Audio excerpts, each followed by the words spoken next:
She is the Elite Warrior Academy's youngest president, undefeated in every single duel. So when some completely beaten-up kid shows up demanding a sparring match, she was stunned. Expecting a totally free win, she gladly accepted. The whole crowd headed over to the makeshift sparring arena. Radiating pure confidence and power, Jaeyun walked in. In a flash, she unleashed a devastating kick that should have completely knocked anyone else out. But somehow, the boy casually dodged it. That one single movement was enough to make everyone gasp for air.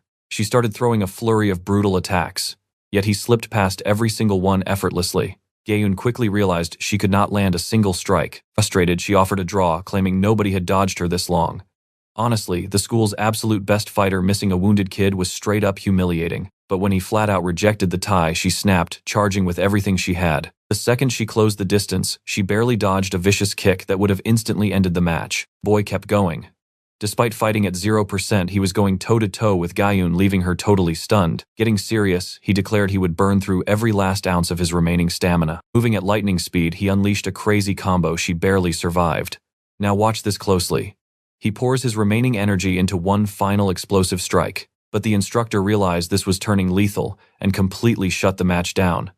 Jaeyun was left shaking, knowing a healthy Jaeyun would have absolutely crushed her. She walked away with only one burning question. Who is this monster? This is Jaeyun. She had zero clue who he was because he only used his skills in absolute emergencies. Normally, just an average student trying to survive, aiming solely to help out his dad. Most people forgot, but his father is the legendary hero Sung. When monsters invaded Earth, Sung awakened an unprecedented godlike tier of raw power. Thanks to his insane abilities, the entire planet was saved from total destruction. Today, Jaeyun works as a black market dungeon smuggler just to survive, sneaking into restricted zones, grabbing forbidden loot for wealthy clients. He has pulled this off 371 times. During a gig with his boss, Jaeyun, a client threw a massive tantrum. He demanded a top-tier warrior and told our guy to scram. When Jaeyun called him a boomer, the client snapped and sent his bodyguard. This dude was a literal tank-class fighter trained to the absolute physical limit. The giant stomped over, throwing a massive hook at the kid. But Jaeyun just sidestepped it like nothing. Shocked, the giant swung an even heavier punch. Boom, he took a nasty kick straight to the jaw, flying right through the glass window. You saw that too, right? The client was left completely speechless. Giant woke up raging mad, pushing his stats into overdrive. We are talking bulletproof, bomb-proof, basically an unstoppable walking fortress of pure muscle. He transformed into a literal, armored titan. Every time he swung, Jaeyun dodged, knowing one direct hit would be game over. As he kept dodging smoothly, his boss told him to finish it already. The kid simply smirks and grabs an iron pipe. The instant the titan lunges, Jaeyun unleashes terrifying strength, smashing the tank right in the face and knocking him out cold. The bald client finally realizes this kid is no joke. Growing up, he spent hours just watching his old man train. Sung had abilities that totally blew his young mind. He started training right alongside his dad every single day, grinding non-stop, pushing his limits until he unlocked the absolute monstrous power he holds today. After that total beatdown, Jaeyun told the bald guy their fee just doubled. Seeing the kid in action, he instantly agreed to pay. Jaeyun was just chilling drinking water when he heard the target. Udo City, a zone completely overrun by the deadliest monsters alive, the Imperial Wasps. A while back, a special elite task force actually managed to assassinate the queen. But one of the 7 hunters stole the royal jelly, the exact stuff used to spawn queens. He vanished into the Yggdra forest and is presumed dead. Jaeyun explained that this royal jelly can literally cheat death and cure absolutely any disease on Earth. Jaeyun was instantly hyped. This could cure his dad, who is slowly dying from an incurable poison.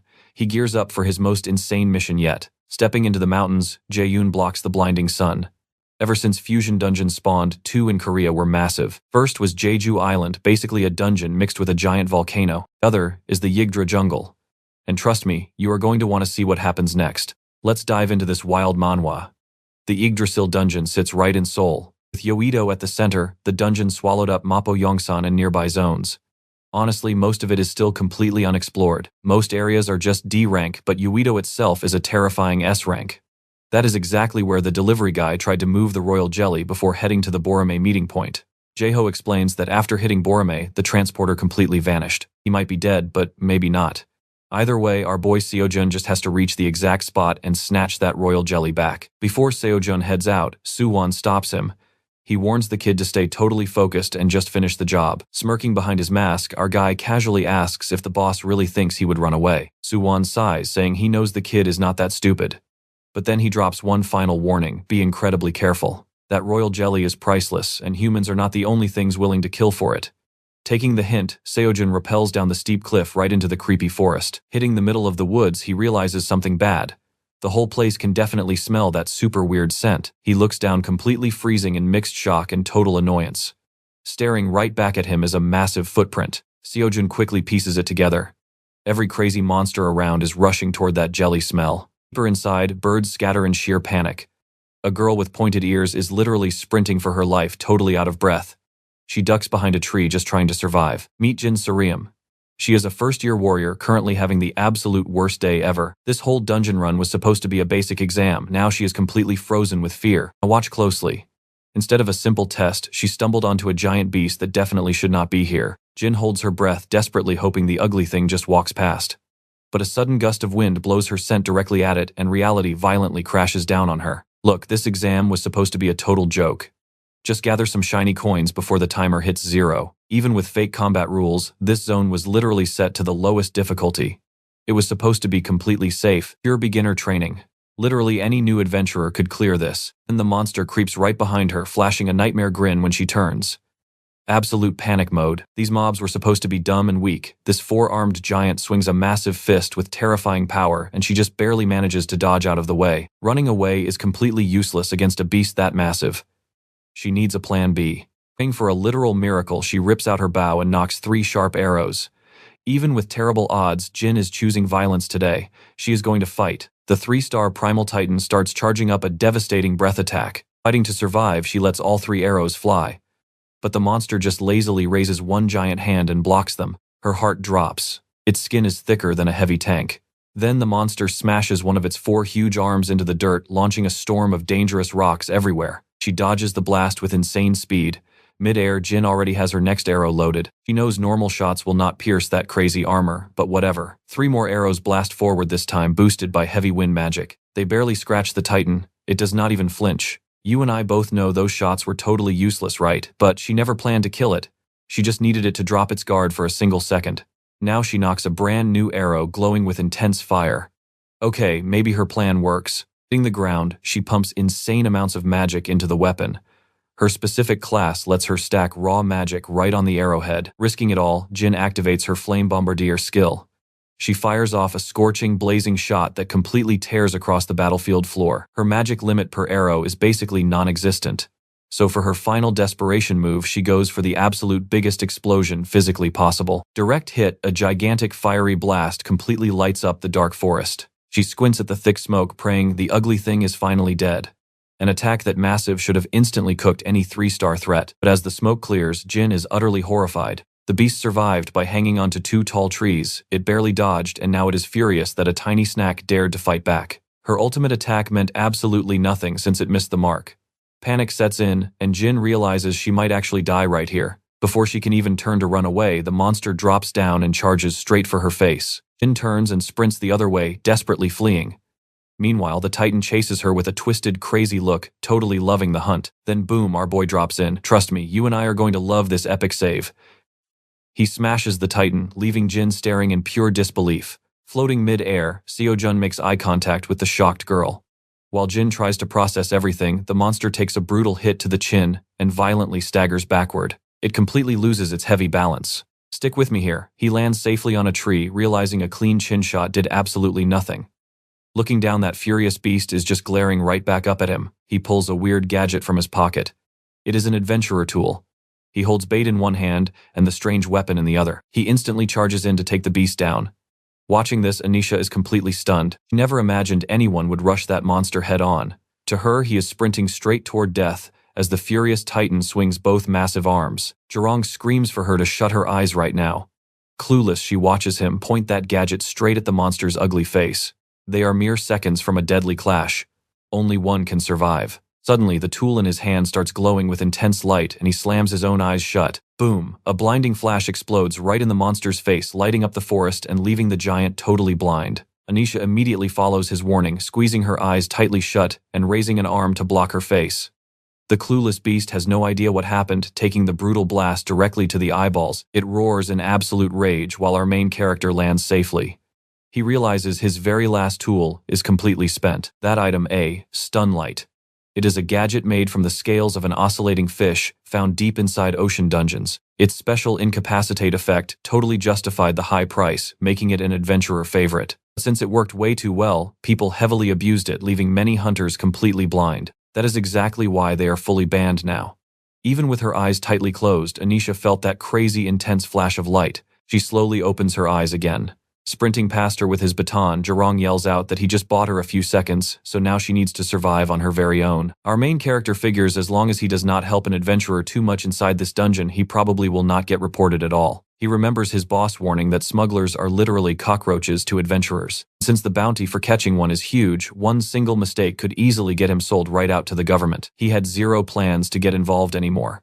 But mid-sprint, Jaeyun notices something that instantly makes his entire body tense up. Someone is following right behind him. The girl from earlier. Groaning, he realizes she is actively chasing him, totally unsure what she actually wants. Breathless Anisha keeps running after her savior, completely determined to catch up and properly thank him. But remembering everything about never getting scammed, he makes up his mind and violently bursts forward. Watch closely because this is wild. In a flash, Anisha completely loses him, freezing in absolute confusion since he was just there. Then her guard drops. Bam! A baton slams hard into her neck, knocking her backward. Jaeyun aggressively shoves her down, calls her a total idiot, and demands to know her crazy plan. Panicking, Anisha quickly swears she meant no harm. She just chased him down to say thanks for the rescue. He coldly asks if she seriously expects him to buy that nonsense. He is definitely not dumb enough for that. Then she admits there is actually more to it. She knows he is a smuggler. Still, she insists she was not trying to bust him.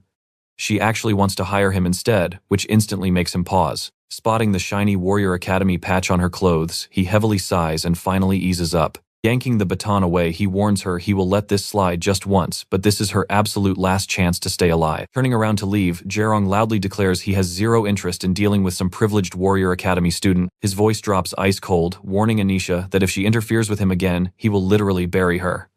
Hearing this dark threat, she goes totally quiet for a moment. Even then, she refuses to back down.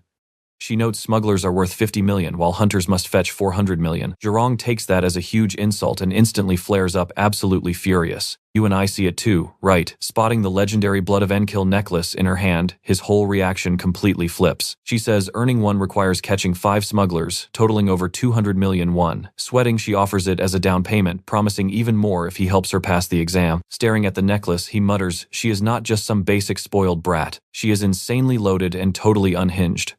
Anisha shoots back that being crazy does not matter. Holding it high again, she claims this exact chance could change his life forever.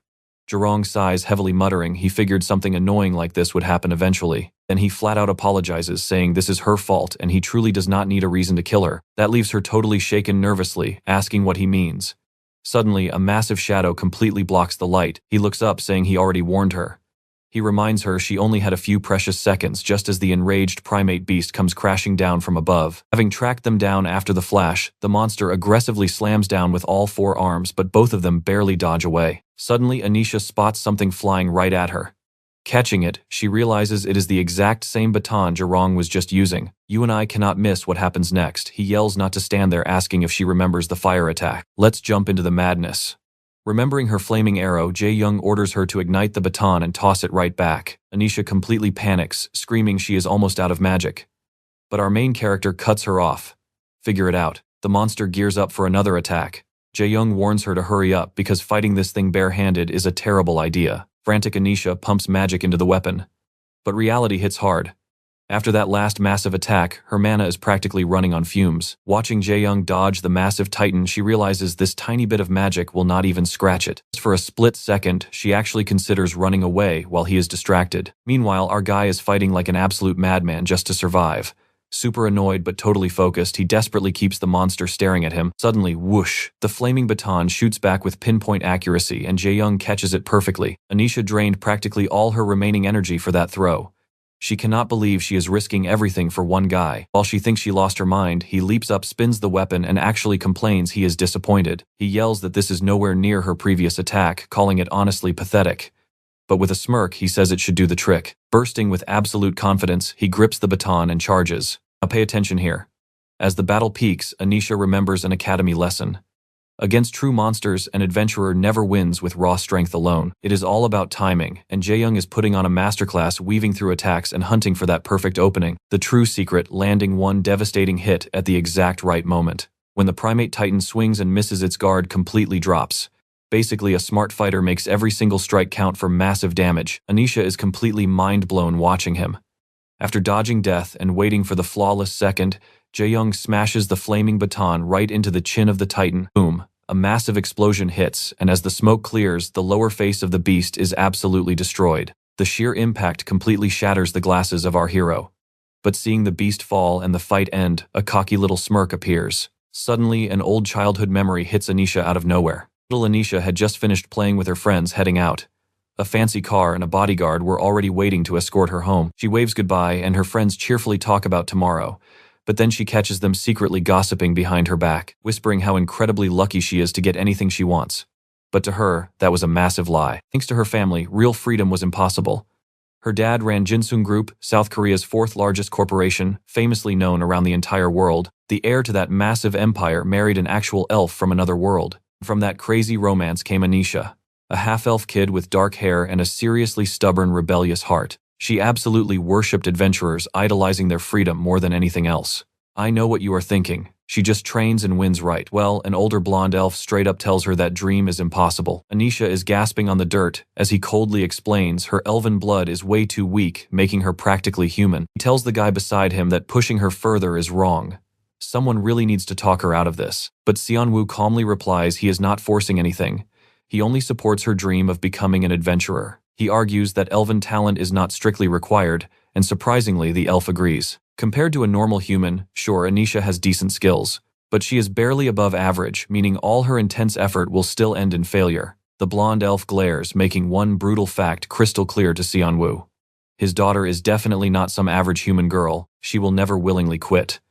She is way too stubborn, exactly like her mother, who just happens to be the sister of the elf. Still, he drops a harsh truth. No matter her effort, she will never match true monsters. At best, she might become a fairly decent fighter. Flash forward, Anisha is older now. The elf admits that with insane effort, she might get praised as an exceptional, normal human. Even so, she was born with major advantages: insane wealth, status, and bloodline. Claims those advantages just doom her hard work. Some natural limits are simply impossible to break. Haters will absolutely mock her out of pure jealousy. She might end up totally alone, labeled as nothing but a spoiled rich kid. And even if she actually gets strong, that crushing loneliness will eventually break her. Because honestly, total isolation breaks absolutely everyone. Snap back to reality, Jaeyun just demolished the monster. After witnessing that insane power, Anisha is completely speechless. He lands smoothly as the giant beast crashes down hard. One brutal strike to the face absolutely destroyed it. Baton in hand, he casually starts walking away, but something suddenly brushes against his ear, stopping him cold. And that's where we leave it. He catches Anisha staring, like she saw a ghost, completely stunned, muttering that his power is literally impossible. Stick with me here, her epic savior is literally just a high school kid. Jiwon touches his face, realizes his mistake, and gets totally annoyed. He suddenly remembers his boss, strictly warning him to protect those crazy expensive glasses. Holding the weird frames, Jiwon mutters, they look super plain and cheap anyway. His boss instantly shut that down. Those specs block, face scans, change voices, and pack 4 magic effects. But right now, those insane glasses are totally smashed to pieces from his last attack. Covering his face, he mutters that this whole mess is seriously getting on his nerves. Still processing everything, the girl actually asks if he is a Warrior Academy veteran. Already completely fed up with this side quest, our MC bluntly says no. Then Jiwon furiously turns around, demanding the item she promised. Surprisingly, she hands the necklace over without any fight. Remembering how loaded Jin is, he quickly snatches the shiny jewel before she can look too closely. Necklace in hand, Jiwon gives it a quick check and confirms it is legit. Then Jin actually asks if he needs more cash, pointing out that regular adventurer training schools are still crazy expensive. Before she can flex her wallet, our MC cuts in. He doesn't attend adventurer schools. That shocks her even more, and he tells her she has him all wrong. Jiwon explains he never went to any combat academy. He just goes to a totally normal high school. Confused, Jin asks who taught him to fight like that. Walking closer with his hands pocketed, he calmly says he taught himself. This time, Jin gets pretty annoyed. She snaps back that there is zero chance. Now watch closely. His timing is way too sharp for a total rookie, so she seriously thinks he is just messing with her. Instead of answering, Ji-hwan just chucks something right at her face. Smacked by it, she catches the item, asking what the heck he threw. Serum checks it and realizes it is a regular school ID, reading the card super carefully. It says Donggan Secondary School, naming Yu Ji-won. But he tells her not to even bother remembering it. It is just another perfectly ordinary school. After witnessing his insane skills today, she practically loses it, shouting that is impossible. Cutting down her doubt, Ji-hwan points his baton, demanding she hand over her own proof right now, like a student ID. Grabbing her card, he reads the name Jin Serum and quickly checks if it is legit. Seeing she is his age, he finally confirms she really is from the Elite Warrior Academy. But then he just pockets her ID. Jin instantly asks why, and Ji-hwan smirks. It is simple, she made an offer. Since she knows his identity, he needs solid insurance before taking this job. He cannot risk a backstab later. He adds that he never works without a backup plan, and there is one last thing to do. Whipping out his phone, our MC casually drags Jin into a tight side hug, leaving her totally flustered. Ji-hwan says it is selfie time. If she betrays him, this photo proves she was working with a smuggler. You saw that too, right? Posing there frozen, Jin suddenly realizes she just got dragged into something way too serious. Flashing a dark look, he orders her to smile. That is when it hits her, this guy is seriously dangerous. She forces out a shaky laugh and slaps on a fake smile. Backing out, yeah, no longer an option. Too late now, the MC snaps the picture with Jin right beside that massive Titan corpse. Afterward, he checks the screen to make sure the lighting is good. Satisfied, he tells Jin it is payment time, asking what her job actually is. Still totally rattled, Serum explains the job is just collecting coins. Jin explains that during this 6-hour exam, she must gather coins hidden across the zone. To prove her elite status, she needs to find specific hidden boxes containing coins. She already bagged one, so she just needs a second to pass. Jin mentions her final box is close, and Ji-hwan asks where. She reveals it is inside the ruined old Eugene shopping mall. That answer completely catches him off guard. A light bulb goes off, and he mutters that he gets it now. Jin is totally confused, but he explains this was no coincidence. The thing he came looking for, also in that mall. Hearing his crazy mission, the girl blurts out in shock, unable to believe he is hunting the Imperial Wasp. Ji-hwan instantly corrects her. He is not fighting the giant bug itself, just hunting for something it makes. Maybe honey or jelly, he is not entirely sure. That jelly's scent pulls monsters right to it, which perfectly explains why that primate titan showed up. But the real question right now is whether she absolutely must raid the mall or if another coin is hiding somewhere else safely. Looking uneasy, Jin admits the mall is their only option left. Trust me, you and I definitely want to see what happens inside there. Hearing that, our MC just stares. The second she brings up party groups, he totally gets why she's flying solo. But honestly, Jaeyun tells Jin it's fine. Honestly, that actually makes his job way easier. Stick with me here. They just need the coin and jelly, then they escape safely. He's about to name his price, but Jin instantly drops an offer of 950 million. That's her entire wallet, and that massive number quickly reminds him just how insanely rich this girl is. Jin even offers to pull more cash if needed, but Yoon instantly cuts her off. That is definitely enough. Turning toward the target, he drops a condition. If things go sideways, the price spikes. But if it's smooth sailing, that amount works perfectly. He asks if she can keep up. She nods. Immediately, they sprint through the dense forest straight toward the mall. Trailing slightly behind, the young woman is already struggling hard. Completely winded, she watches Yoon Jae-young dash ahead like it takes zero effort. To her, his insane speed just doesn't make any sense. Meanwhile, Jae-young is mentally kicking himself. He agreed way too fast and definitely should have charged the rich girl way more money. Mid-sprint, Jin shouts out asking if she can ask a quick question. Looking totally bored, he agrees. Did he seriously learn all these survival skills entirely by himself? He casually admits not everything, but the vast majority came from pure solo training. Keeping the pace, Jae-young starts opening up about his childhood. But right before he can finish his sentence, his danger instincts scream. Watch closely, two freaky creatures are hunting right nearby. They are Gari raptors, nasty beasts from the old Baramadan ruins. Jae-young instantly yells at Jin to prepare for battle. She stops cold, draws her bow, and readies an attack. But before Jin even moved, every skill he knows came from risking his life.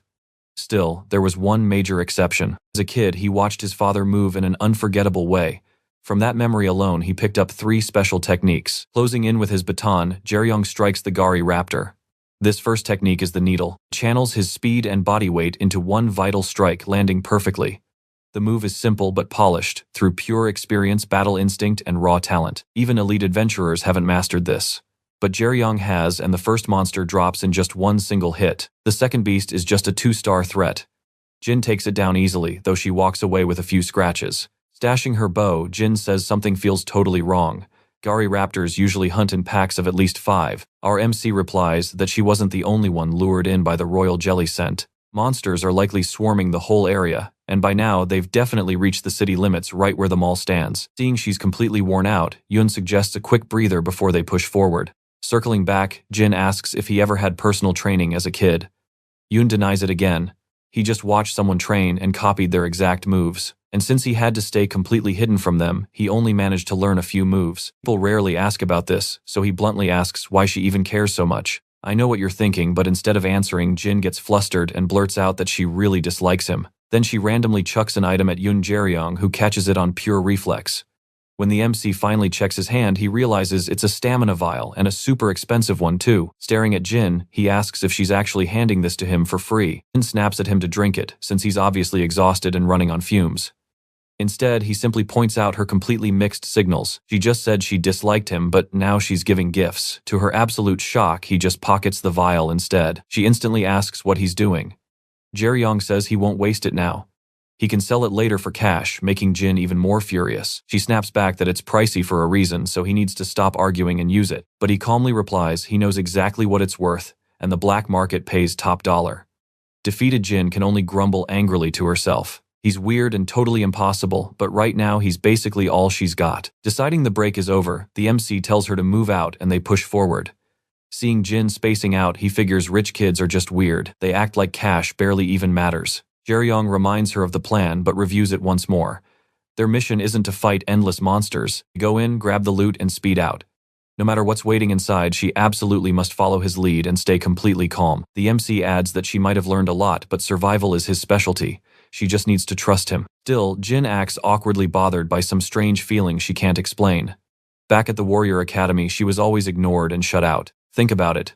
This is her first time facing danger with someone who doesn't look down on her. Stick with me, you and I are walking right into danger.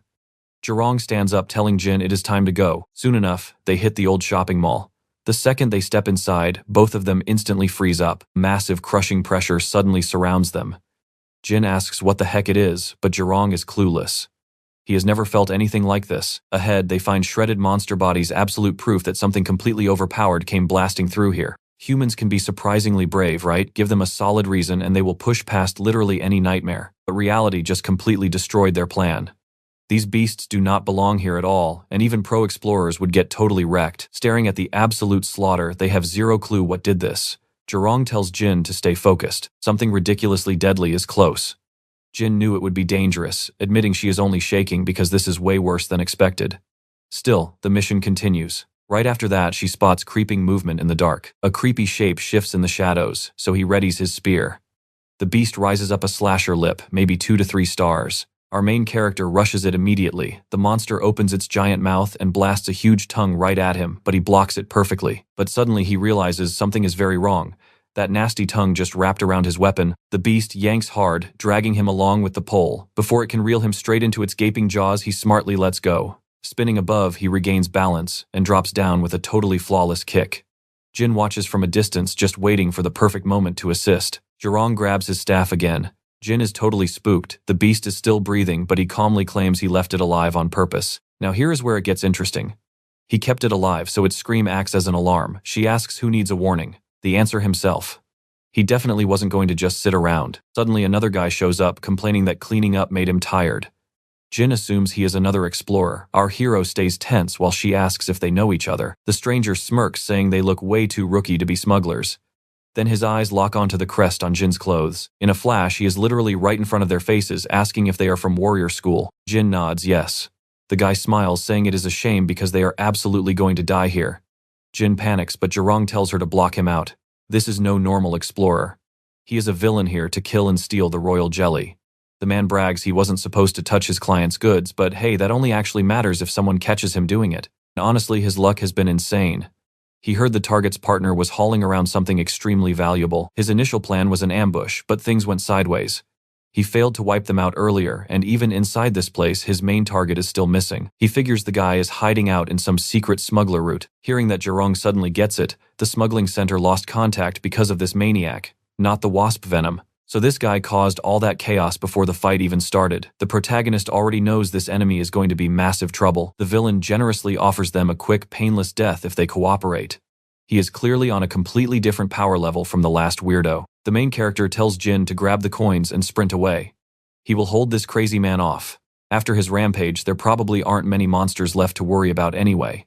She needs to move fast, but before Jurong even finishes the villain attacks, his strike is lightning fast, but it barely misses. Jurong immediately screams at her to start running and stop hesitating. His plan and the money she has to survive. Seeing her bolt, the enemy gets super annoyed. I know what you are thinking, splitting up ruins their odds. The villain agrees. But Jurong does not care, steadying himself to gather his strength. His eyes sharpen with absolute focus. He swings the staff with pure skill and power, startling the enemy, who realizes he completely telegraphed his own move. Just a second later, our hero's foot slams right into his face. The villain goes flying, but the main character knows it is not over. The enemy admits he is impressed. He underestimated them for their age, but now he pulls out his gear. The boy is already better than most pros, so he must get serious. Smirking, he tells him not to worry, it will end fast. This beast of a man is Yoon Dagan, a literal gold-class adventurer. Meanwhile, elsewhere, a guy casually mentions that wasn't bad at all, happily adding that his instant noodles turned out perfectly. He offers some to his bald buddy, but gets rejected hard.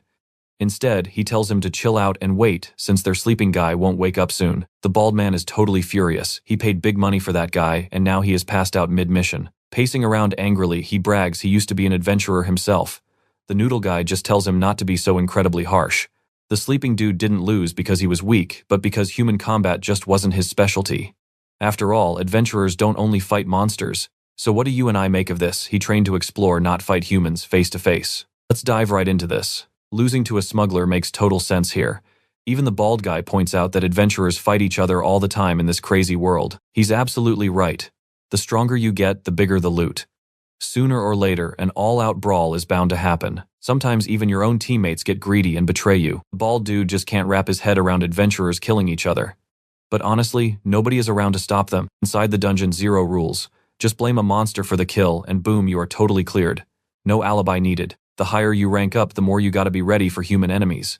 But this specific case was a whole different story. That sleeping guy's class was way too low. That is exactly why he ended up completely flat on the ground. Taking a fight with your partner, almost cute, and since he actually got caught, they definitely threw down outside the dungeon. It was likely just a basic fistfight with zero equipment. The bald guy is clueless, but equipment means all the weapons, armor, and even tiny items an adventurer brings into a dungeon. With proper gear, even that sleepy guy would have put up a fight. It is a massive deal. Gear is basically half an adventurer's total strength. Meanwhile, Jurong realizes the enemy did not even dodge. His strike landed completely clean and super hard dead center, but that blade's defense is crazy high. While our boy processes that the weirdo warns him to stop zoning out mid-fight, watch closely right here because things get wild. The next strike comes crazy fast and our boy barely blocks it with his staff. One distraction deadly. It disrespects the enemy, and worse, his own life.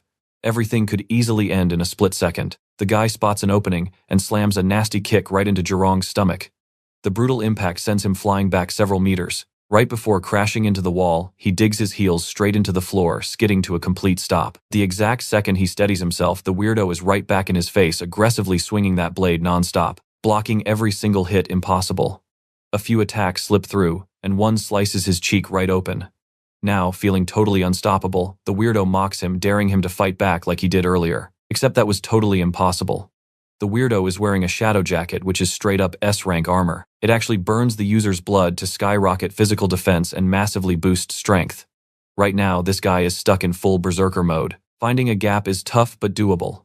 Still, one single messy counterattack would easily leave our boy completely dead. The clash rages on, and this weirdo is absolutely losing his mind. He suddenly fakes a slash at the stomach, making the kid flinch hard.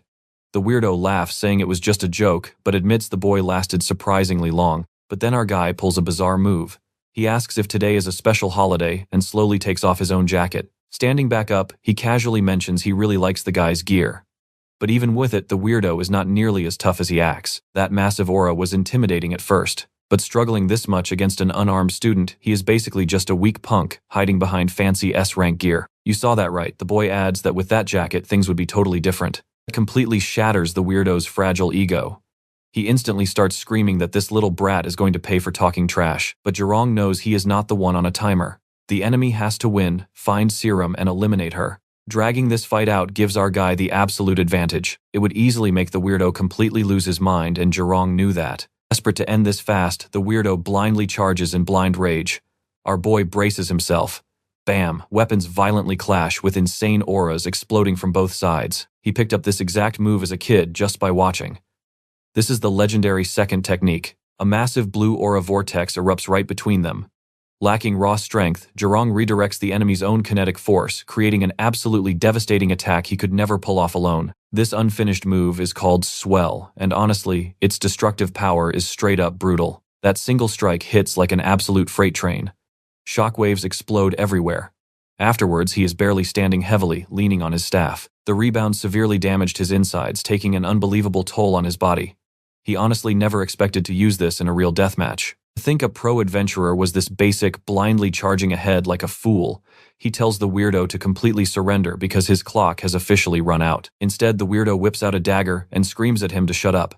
His hands are visibly shaking, looking genuinely terrified, and then he violently stabs the blade straight into his own chest. Our boy is stunned, but the weirdo groans that one thing is absolutely guaranteed right now: he is going to kill that brat. Meanwhile, all the way up on the department store's 5th floor, Siram finally reaches her destination. She locates a special box. Placing her hand flat on the glowing blue circle, the machine instantly scans her ID number and verifies her identity. Mission accomplished now, she just needs to escape. But suddenly, the entire atmosphere in the room shifts completely. She nervously glances over her shoulder. Siram flashbacks to Jaeyun, practically begging her to just run, since staying alive means they actually get paid. But right now, running feels entirely pointless. It takes every single ounce of her willpower to keep believing his promise. We are all thinking the exact same thing. That creepy guy's face haunts her. He wouldn't fight without a backup plan, right? Alright, stick with me here.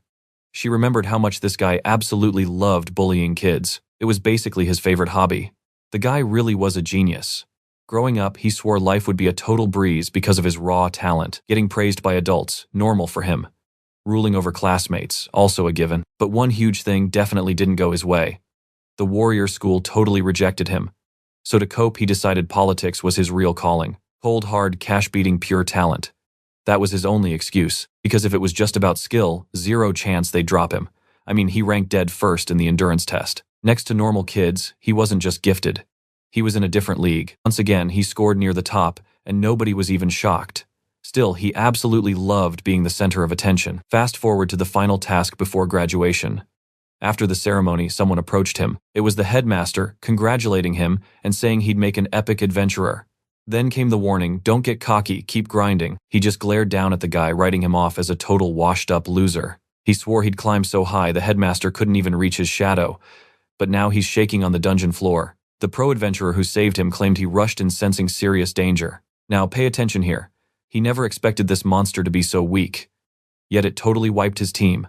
Reality hit hard. The adventurer gave him a painfully familiar look. The exact look he used to give everyone else. The old man wasn't giving advice.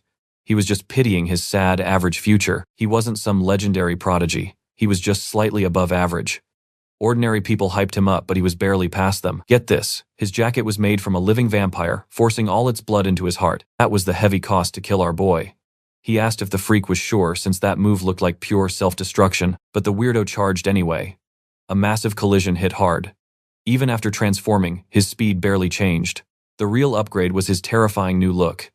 Heavy wild attacks flying everywhere. And then his freaking arm started stretching out. Honestly, after today's total chaos, this was just another Tuesday-level surprise. Blood dripping everywhere. The creep glared at our guy, who was panting in a sloppy guard stance. Yet somehow he blocked the hit. The weirdo actually hyped up his fast reflexes, then asked why a talent like him was smuggling. Our boy was totally confused. He literally asked what is up with the sudden fanboying. His life choices were none of this freak's business. Still, the weirdo thanked him. Thanks to him, he finally got to crush a true genius. Thrilled, he went in for the kill. But our main character wasn't going down easy. Even battered, his body was moving perfectly fine. Seeing that just pumped the weirdo up even more, begging him to show his true power. But this ugly form had a time limit. If blood powered this thing, it obviously had limits. So he planned to stall, forcing the guy to burn out and use the needle. You saw that coming, right? The weirdo already figured it out. Thinking he had won, he swung again. Boom, a massive fireball blasted his shoulder out of nowhere. Our guy turned around. His teammate actually came back. He flashed her a smile, completely shocked. Honestly, she literally never listens to him. But hey, sometimes her stubbornness is totally clutch. Catching an opening, he smashed the creep's face. Soon the whole zone was totally wrecked, covered in thick dust. The weirdo crashed down, though they couldn't confirm if he was finally dead. Our boy highly doubted that was the end, but told her to chill out anyway. Holding up the dude's picture, he guessed revenge was off the table. That would completely tank the guy's career, so crisis averted. Grabbing his staff, he joked he saved her life, so she definitely owes him one. Technically, that makes 2 saves. Once earlier, and again just now. But since he's such a nice guy, he'll let it slide as 1. Annoyed, she snapped back, would saying sorry really kill him. Down in the parking lot, it was an absolute war zone. But a bright golden light was shining from a massive crater. They cautiously headed downstairs. As they got closer, this crazy sweet scent hit them. At the bottom, a random body holding a briefcase, and that insane golden glow was radiating right from it. He carefully stepped up, closing his eyes for a quick second out of pure respect. He looked back, reminding her he warned about this mess. And that's where we leave it, totally hooked right. Alright, you and I are jumping right back into the madness. Since they made it this far, he grabs the briefcase and pops it open. The scent hitting them, completely wild. Super sweet, oddly addictive, basically melting their brains and making them forget how to think. Leaving a smell like that out in the open, total monster magnet. Spotting the item next to it, he guesses the bag might actually hold royal jelly. His gut screams at him to move. Staying here is just begging for a disaster. Rushing back up to floor 1, they realize the killer's body just vanished. Dude somehow survived and made a run for it. Cue the dramatic screaming. He yells at them to wait, swearing he memorized their faces. He promises to dedicate his entire miserable life to ruining them, making sure they deeply regret today. Burning with absolute hatred, the weirdo sprints away, only to discover life has one final trap ready. You are going to want to see this. A starving monster is already waiting, lunging with jaws wide open. 0 time to react and chomp, he instantly becomes Monster Chow. That revenge plot cancelled. Not even the kids who let him live expected karma to hit at lightning speed like that. Deciding they really need to bounce, they slip out the back. A short walk later, he figures the danger is gone. He checks in about her exam, hears she has time left, and extends his hand for a quick goodbye. Admits it was actually cool meeting her. They got the job done, and she gives him this genuinely sweet, honest smile. They shake on it, totally satisfied with their crazy run. Parting ways, he drops the classic cool guy advice, stay quiet, wire the cash, and watch her back. But right before he walks off, she asks if they might cross paths again. Caballano spots some garbage on the ground, his eyes instantly lighting up with curiosity. Our guy is finally back, rocking some badly torn clothes that scream he just fought for his life. Time to pop that briefcase again. That crazy golden light spills out. Seriously, if the public saw this thing, you could buy multiple skyscrapers with that kind of cash. He gives the kid mad props for surviving, promising the money is on the way. Putting out his smoke, he gives him a long, hard look. Our boy looks a bit shaken, so Caballano asks what's eating him. Still stressed over that adventurer who died brawling. Honestly, that dude bit the dust later, so carrying guilt is totally pointless. Caballano presses, asking if something else went down. But the kid just waves him off, totally nothing, drop the subject. Deflecting, he points at the case and asks to keep the leftovers, figuring it is absolutely not royal jelly anyway. Caballano just nods. Whatever is not the main target belongs to the smuggler. Basic underworld rules. I know what you are thinking. What does this do? It cures a dying person, but get this, that is not its only trick. It flat out shatters a person's limits, forcefully dragging out all their hidden natural talent. The exact science is fuzzy, but it only works on kids. Wasting an insane item like this on an adult, huge mistake. Probably secured for some elite warrior academy student. Jaeyun says his goodbyes, and Caballano tells him to stay out of trouble. Oh, and he asks him to say hi to her dad if possible. The kid agrees, fully knowing things have been pretty rough lately. Stepping outside into the evening chill, he stares up his mind, flashing back to the girl and that elite warrior academy. He straight up asked if she had a crush on him, but no, she was dead serious. Winter exams were approaching fast. Acceptance rates are basically 0, but she promised he actually had the skills to completely crush it. Because here is the harsh truth, solo leveling is a myth here. Dungeon monsters will absolutely shred a lone wolf no matter their stats. You need a solid squad. Different classes, mixing skills, guarding blind spots, and leveling up as a unit. That is Dungeon Rating 101. He asked if Academy factions just spend all day fighting. She laughed, if only it was that simple. Her class is split into 2 massive factions run by absolute monsters in the top 3. He asked if she joined one, and she dropped a hard no. The teacher's totally useless. They expect students to build their own survival squads. She caught his drift immediately. She was getting targeted because her power level was too low. Honestly, she knew she would never reach that top tier. Still, joining a basic faction team should have been easy. But one of the big bosses straight up hated her. She never admitted it out loud though. That leader kept isolating her from the entire class. Jaeyun literally asked if she stole the leader's boyfriend, but nope, wrong genre. She survived solo so far, but the next few years would destroy her. That is exactly why she tried to hire our boy Jaeyun. With his insane combat skills acting as her shield, she might actually graduate alive. Lost in thought, she spots the medicine sitting right there. She was definitely a weird one. Letting out a heavy, exhausted sigh, she tries to shake off the brutal day. So that is where we leave it for now. She finally reaches her destination, stepping up to the famous 12th dungeon barrier right in Gangnam. Alright, you and I are jumping right back in. While waiting, she kept thinking about that boy she met, wishing her pure luck. She figured he'd never mention it again. Suddenly, a voice called out saying she wasn't late. Enter Kong, the absolute beast of a combat instructor. Since she had time left, she asked what was wrong. He admitted they had a massive problem. Freaky monsters were crashing the area. Nobody died yet, but panicking students begged for rescue, crying that the test was totally ruined. Turns out those kids were trapped right where she found that weird coin earlier. Kong glanced down, asking if she ran into trouble. Sweating, she lied and said no. He didn't push it, just ordered her to stay behind him. Instantly, an insane heavy aura crushed down on them. Looking up, her pure panic skyrocketed. Another monster exactly like the one that ate that weirdo, except way bigger. A titan ape appearing here, absolutely crazy since they live miles away. Something definitely lured this giant beast in, and she instantly guessed the horrifying truth. It was that exact same scent from before. Kong barked at Serum to stay back, and she scrambled, apologizing. This huge beast just wanted a snack. Every single instructor here used to be a pro adventurer. Outsiders think they quit because of old injuries. But watch closely, one single punch from Kong was all it took to completely crush this giant titan. Bam! The hit slammed it down while flames wrapped his arm. When the fire hit its skull, the monster literally exploded into pieces. The massive body crashed down. Back in their prime, these guys were top rankers. Even dead, its head kept sparking. His fake arm got wrecked and he smirked, saying she was super lucky he showed up. Otherwise, she would have been totally doomed. Still, he gently patted her shaking shoulder. Being safe was what mattered most. Time to evacuate. Seriously, people always forget these teachers are absolute literal warriors. Safely back on campus, they discussed the kids who called for an emergency rescue. Luckily, those students would get a free retake. Kong just laughed, calling them total weaklings. While chatting, he noticed one of them had just walked in. The one-armed powerhouse looked at Serum and told her to head inside and just wait. He promised to do a full head count, telling her to tally things up and change into her normal uniform.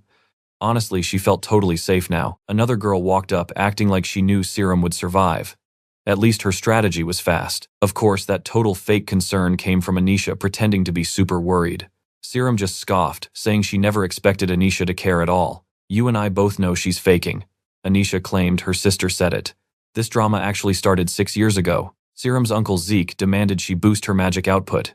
He wanted perfect focus, but honestly, keeping up took way more raw energy than she even had. He finally called off the brutal training, sighing that she had slightly improved since last time, but it still wasn't nearly enough. Suddenly, loud cheers echoed nearby. Exhausted, she turned around. Yep, her sister was flexing some crazy insane talent. Anisha had mastered the tough technique flawlessly. She didn't look like a hybrid at all, controlling magic better than actual purebloods. Zeke basically called her cousin a flat-out genius. He harshly warned Serum that living in Anisha's shadow was guaranteed. Constant family comparisons, that would end up being the absolute least of her problems. He warned her to watch out since that girl was secretly vicious. Playing innocent Anisha acted totally confused. Why did no one want Serum on their team? Before Serum could even speak, Anisha smirked, saying they should just group up together to find out. But that was impossible. They both played the exact same role, healing magic damage from way far back. Doubling up on healers made zero sense. But hey, that was everyone else's problem, not hers. Even so, she brushed it off, saying there was nothing to stress about since another test was probably coming. Serum fired back that she didn't care about any upcoming exam. She had already passed anyway. Acting impressed, Anisha praised her hard work but threw shade by telling her not to push too hard. After all, Anisha was basically guaranteed to inherit everything anyway. That super passive-aggressive chat left her completely fuming. Anisha clearly just wanted Serum to completely quit. Smash cut to later that night.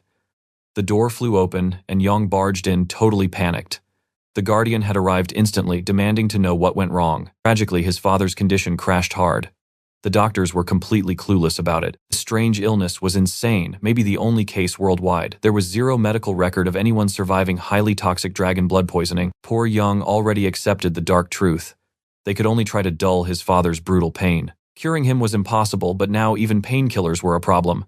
They were running out of key ingredients. At this desperate point, the only fix was milk from a flying tiger, a wildly deadly 5-star threat monster.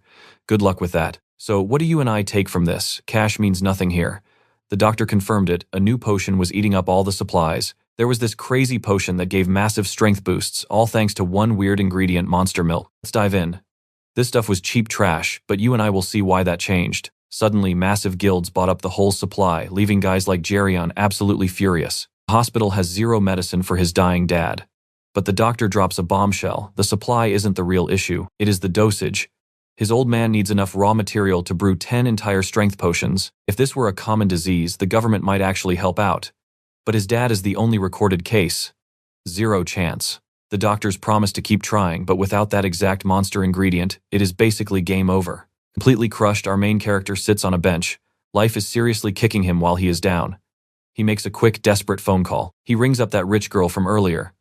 Xiao Yong asks if he is bothering her, but she says no. Time for business. Backed into a corner, he finally accepts her wild offer. She listens closely, then asks what terms he wants for this deal. She runs the numbers and realizes this is totally doable. He is stunned, but she flat out guarantees she can save his dad. Her massive company literally manufactures that potion. Getting a small personal batch whipped up. Super easy. He is absolutely blown away, feeling huge relief. Deal secured, but she quickly reminds him to prep for the big school entrance exam. Never hurts to be ready early. The very next morning, Xiao Yong rolls up to her massive corporate headquarters. He notices he showed up way ahead of schedule. When they meet, she checks on his condition and he plays it totally cool. Our boy asks what the plan is today. She smirks, saying it is time to measure his true hidden potential. She drops some heavy lore. The world changed drastically. Back then, a normal human would totally max out at D rank. Hitting C tier made you a literal genius. Anything hitting B rank or higher, that is purely superhuman territory. Even without magic, real explorers need C rank across 5 stats. To join the Elite Warrior Academy, you need B rank in 3. Xiao Yong asks if it is just a basic fitness exam. She laughs, that is for kids. For teenagers, things get super complicated. He wonders what the big deal is. But the second they strap him into this weird, advanced suit, it clicks. Now, watch closely because this is where things get wild. He should have known she was planning something totally crazy. A massive battle robot steps out. Since there is no backing down now, Xiao Yong decides to go absolutely all out. He wants to see his true power ceiling, dropping into a fighting stance against this giant machine. Blue light flashes and thick smoke vents from the golem as it powers on. An expert nearby watches, totally impressed by his guts. Most kids literally freeze in terror here. This is Jung, an elite golem specialist, and she is super curious about this transfer student. Serum just gives this quiet, knowing smile. She knows there is way more to him. She puts her coffee down, signaling the ultimate aptitude test to start. The giant golem locks onto him and winds up a strike. Xiao Yong does not even flinch. Serum notes, this brutal exam is usually for seniors, while that suit records every single stat perfectly. It is designed to safely push the human body to the absolute breaking point. Honestly, it is super tough separating the raw, natural geniuses from the guys who just grinded through years of training. She already knows his base physical stats are insane, so finding his limit is tough. But seriously, he should be exhausted by now. Young turns to Serum completely baffled. She asks if this is really the exact same kid who totally bombed the special entrance exam. I know what you're thinking. With insane talent like this, how did this kid fail? Even on easy mode, pros use that robot for training. But our boy just dodges, reads its attack pattern, and finds a brutal opening. His raw skill is completely absurd. Pure combat instinct puts him above average pros. Serum instantly demands to see the live data, but the answer is crazy. He still has not hit his limit. He cannot just bump the difficulty up by 1 or 2 levels anymore. They must crank this machine to absolute max power. Jung asks if Serum truly understands the massive danger here. Going max power on an unregistered kid is completely illegal, but otherwise they will never see his true ceiling. Serum hesitates, desperately trying to find another way. Suddenly, someone storms into the room, loudly complaining about his pay grade. She jumps and spins around. It is Director Zeke. He barks that nobody uses this advanced lab without filing a proper report. Seeing her own uncle walk in completely shocks her. She definitely did not expect him lurking around on a Sunday. He warns her she better have an amazing reason to risk getting arrested today. Serum steps up, claiming full responsibility for the entire test. Zeke immediately pushes back, demanding to know if that is true, or if she is just covering for a rogue employee. He snaps that this company belongs to her dad. And that's where we pause. Trust me, you want to see what happens next. Stick with me here. The rumors about the director. Totally true. He's her uncle, and he treats her like absolute ice for no reason at all. Since it is the weekend, other company adventurers are busy using the facility too. Uncle keeps lecturing until Jaryong interrupts over the intercom, asking if something is wrong. Zeke demands to know who the kid is, An employee quickly answers he is just Serum's friend. He nervously explains that he bombed his entrance exams and lost his registration coming here desperate for a favor. Testing is super expensive, so she just wanted to help a broke buddy. Zeke eyes the completely wrecked golem thinking, then shocker, he says he will handle it personally. The employee is super confused. Zeke points out the golem was useless with safe mode locked. He is going down to test him. Jaeyun totally clueless right now. Anyway, it is actually pretty normal for adventurers to fight to measure a guy's true limits. But this time, the guy stepping up is on a completely different planet. Watch closely, this gets wild. Zeke skips the intros to save time, and right away he realizes this kid is definitely not normal. Jaeyun has zero clue who this is, but his survival instincts scream danger. Zeke says bring it. That weird guy earlier was his first real fight, but this feels completely impossible.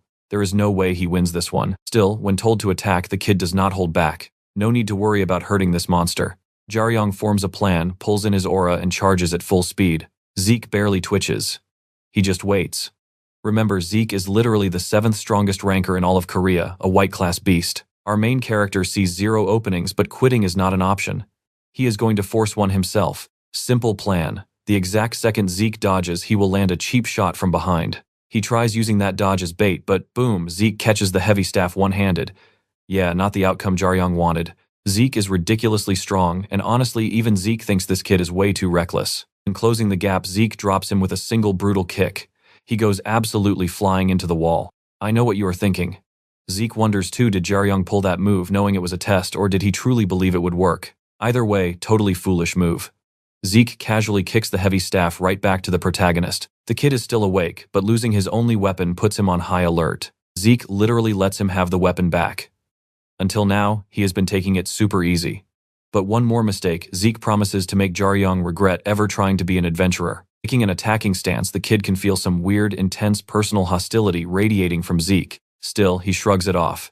He rushes right back in to attack. Zeke expects the exact same predictable pattern, but Jaeyun plants his foot hard, forcing Zeke to focus. 2 attacks are coming at once. That long-range strike was designed to catch him off guard, but it still fails. Our main character figures the old man is not satisfied yet, which is fine, he is just starting. His staff glows bright blue as he charges a stronger attack. Even Zeke has no clue what is coming next. A wild combo rushes in. Releasing some serious aura, Zeke admits it is actually decent, blocking every single incoming strike with tight fists.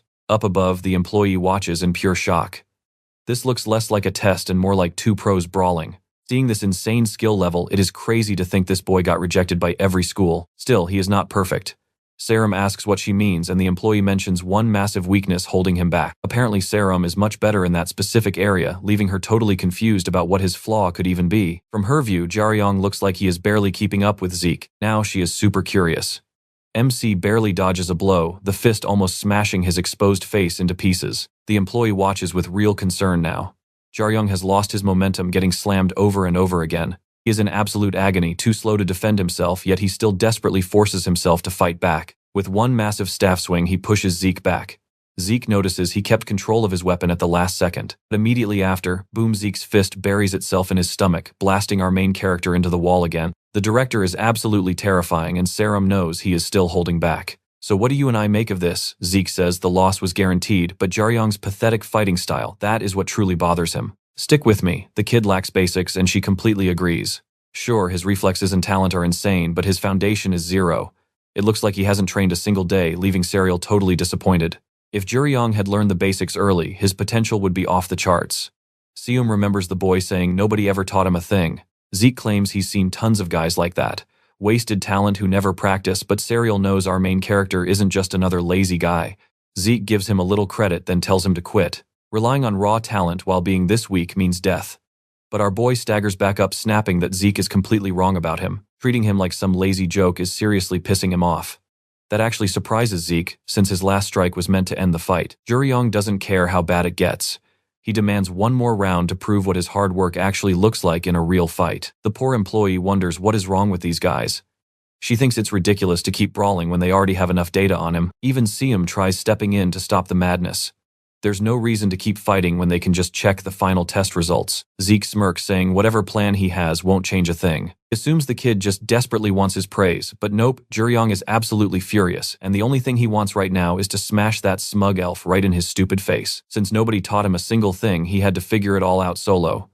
But honestly, it wasn't a lost cause. His crazy natural talent let him easily cover up the blind spots that basic training would have fixed. Plus, he has massive real combat experience teaching his body to move perfectly on instinct. He leveled up fast, but never acted like he was suddenly better than everyone else. Honestly, he was usually the one disappointed by those fake prodigies who ended up being super weak. Zeke is built different. Jaeyun desperately wants to crush him, yet he knows he is facing an absolute monster way out of his league. Suddenly, he feels the massive aura pouring off Zeke. Oh yeah, the elf is taking this seriously now. Now watch this. Hitting a solid wall just makes his blood boil. The poor employee calls it insane, wondering why the director is suddenly getting completely dragged into this mess too. Serial spots the shift instantly. His entire base changed, leaning his weight forward into a much deadlier stance. This isn't a casual spar anymore. Jaeyun exhales a slow breath, locks in, and charges right back into the fight. This round hits different. His opening attack is brutal. Zeke dodges, but the blade still manages to draw blood on his cheek. The employee is completely mind-blown. Jaeyun's entire combat style just changed right before her eyes. Still, Zeke smoothly slips past every single hit. The moves are still rough and unpolished, but those sloppy openings completely gone. Whoever taught him these moves, or wherever he learned them, absolutely incredible. Right now, our guy just wants to wreck this elf.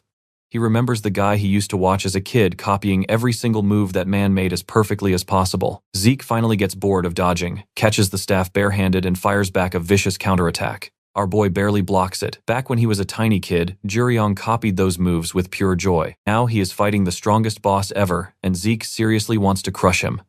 Back then, that mysterious man found the little kid's efforts pretty amusing. Boom, Zeke actually lands a heavy hit.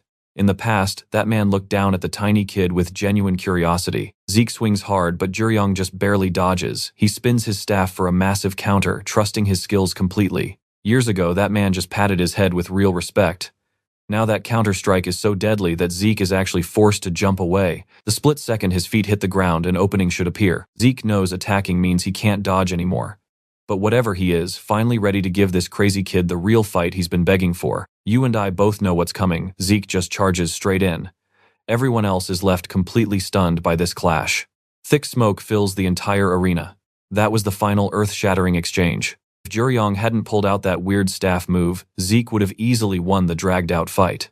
Zeke asks if that wild stunt was just his pride talking. Our boy just smiles. Nope, that was literally all he knew. He memorized it completely, but in the end, he still got his butt kicked even harder. Surprisingly, Zeke admits it wasn't bad. Now Zeke is super annoying to deal with, making him pretty unpopular, but absolutely nobody ever questions his top-tier judgment. His skills are the absolute real deal. He places a hand over Jaeyun's face, activating his glowing power. While his niece panics, Zeke calmly tells her to chill out. The kid is totally fine because Zeke already healed him. He just casually asks if the boy's real name is Yu. Zeke is literally a top 10 ranker in the whole country, and even he didn't expect a crazy plot twist like this today. Who'd guess he'd meet that man's son? Zeke is Korea's best healer. Trust me, you're gonna want to see what happens next. Meanwhile, someone grumbles that if Zeke was going to be late, he could have at least sent a quick text. Alright, let's dive in. They could have grabbed coffee and chilled, but nope, they are late to the briefing again. And guess who takes the blame? Zeke just shrugs it off, saying something came up.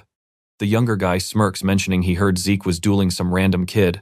But looking at the delay, it definitely went several rounds. Then he takes a closer look and totally freezes. There's a small mark right on Zeke's cheek. The longer he stares, the more his jaw drops. Zeke notices, and the guy blurts out, "Is that actually a cut?" Annoyed Zeke asks what else it would be. The young guy is completely mind-blown. He figures the kid must be academy age, maybe 16. Zeke corrects him, 17. And he is aiming for the warrior school winter admissions. That path is brutal. Nobody has passed it in 3 straight years. But honestly, this kid has a solid shot. Scratching Zeke's face is no joke. This new generation is getting absolutely terrifying. Zeke sighs, saying you cannot compare regular folks to elves, and the kid isn't quite on Kang's level yet. But Kang completely disagrees. Kang is ranked 19. A black class explorer and the Nyx squad leader. He figures he still beats Jaeyun when it comes to raw talent and battle experience. He's only 21 and graduated a year and a half ago. Zeke just sighs at the pure ego. Zeke points out the fancy new car. Kang laughs, saying he usually saves his cash, so he finally decided to treat himself this time. Meanwhile, our main character is still out cold on a stretcher. Finally, he sits up. He looks down at his hands. Every single wound is gone. Even crazier, there is 0 pain left. Nothing. The girl scolds him the second he wakes up. What was he thinking? Did he seriously expect to win? Jaeyun mutters that winning wasn't the point. He was just pissed off. Plus, the older guy started it. Honestly, even she doesn't understand why her uncle picked a fight. Our MC asks if they are actually related. Yep, that terrifying guy is her maternal uncle. When he stays quiet, she tilts her head.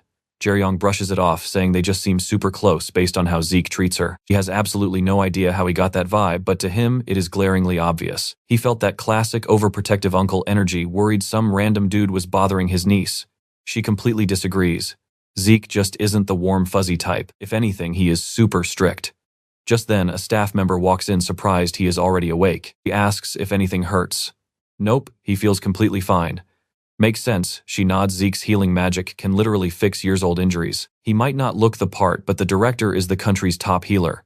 Jaeyun is stunned. That monster of a fighter. Yeah, combat isn't even his main job. The MC just smiles. Anyway, she is glad he is alive and the results are in. Serum beams, the numbers are absolutely amazing. A in stamina and agility, B in strength and endurance, and C in intelligence. Jaeyun stares at the data, wondering if that is actually supposed to be impressive. Serum snaps at him to shush. The staff member laughs, wondering if he is academy ready.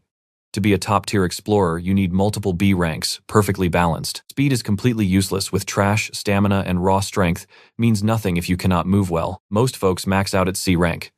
But having multiple high stats, that changes the entire game. Now, pay attention to this next part. Hitting C or higher across all physicals, only one person in 10,000. Pushing those stats even higher, that is 1 in 500,000. It immediately places him near the absolute top. Our boy doesn't just have B-rank strength, his other physicals are straight A grades. He's not just balanced, he's a freak of nature. Even as a rookie, he would match that Nyx monster. Then she leans in, asking if he wants to hear a fun fact. Zeke, the guy who just wrecked him, not a single stat above A. Numbers only show raw potential, don't equal actual combat skill. Brutal training creates the real power gap. But wait, there is more. We both know this tests cannot measure pure fighting spirit or actual field experience. It sounds harsh, but she has seen explorers survive purely on grit.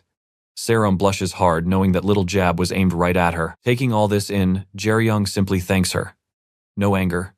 No disappointment. He just doesn't feel the hype, because compared to someone he knows, he is pathetically weak. The staff member blinks surprised he knows a powerhouse like that. That is super rare. They must be famous, right? He rubs his neck, admitting that is actually true. Serum wraps things up, saying they can meet next week.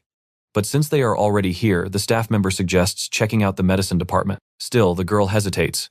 What if her scary uncle gets mad? The staff member smiles. The director already approved it. Serum gasps, asking if he seriously said that before leaving. Apparently his orders were simple.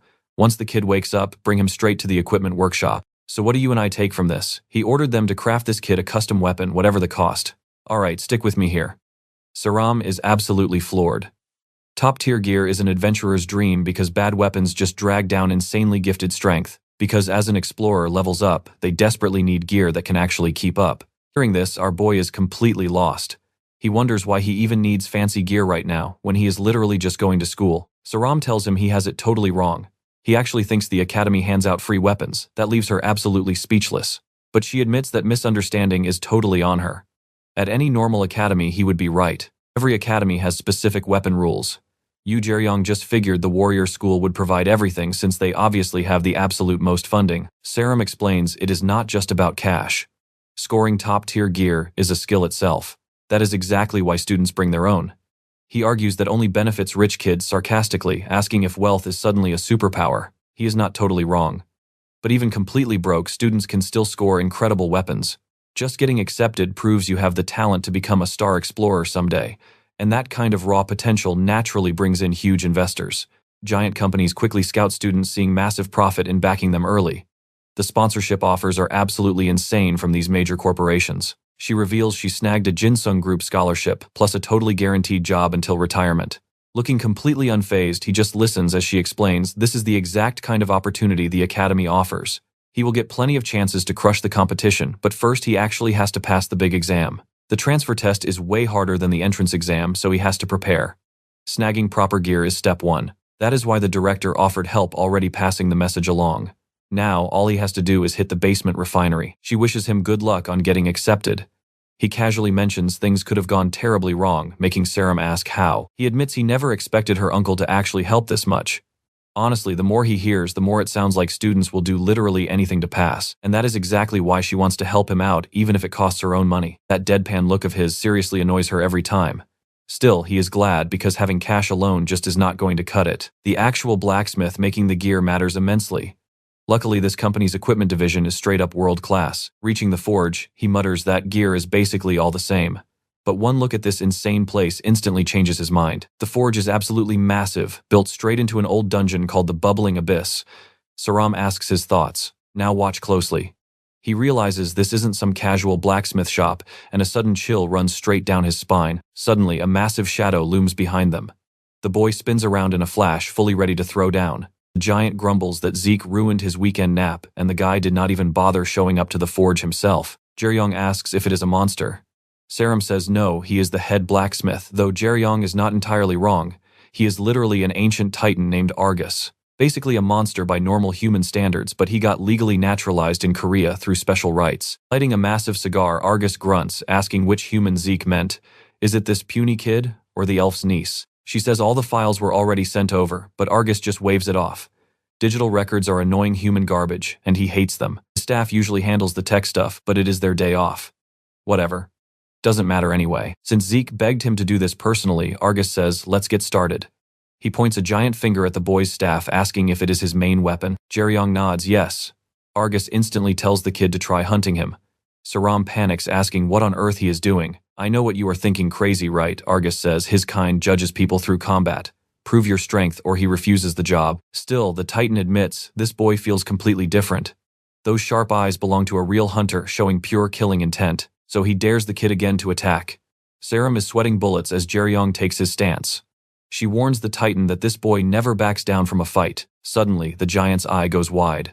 The boy is already moving in. He swings the staff with brutal speed and power. Saram watches nervously as the shockwave knocks the cigar right out of Argus's mouth. Absolutely unbelievable. Totally unhurt, the giant demands to know where he got that weapon. This completely throws Jaeyun off. He knows that hit landed perfectly clean. Sure, some monsters take multiple hits, but striking this guy felt exactly like smashing into a solid steel wall. It was not just tough, it felt like hitting something completely lifeless. Now he is wondering what kind of absolute monster he just attacked. And there is another reason Saram is so terrified right now. Monsters are strictly ranked by stars. 1-star monsters easily kill normal humans, but a standard armed guy can still win. At 2 stars, the danger level spikes completely. Highly trained guys with guns handle those. 3 stars, way worse. You need military forces with heavy artillery to even survive. 4 stars, a total disaster. Ground troops just focus on evacuation. So, what do you and I think this Titan is? Stick with me, you and I are watching what happens when military firepower hits its absolute limit. 5-star monsters, totally untouchable by regular armies.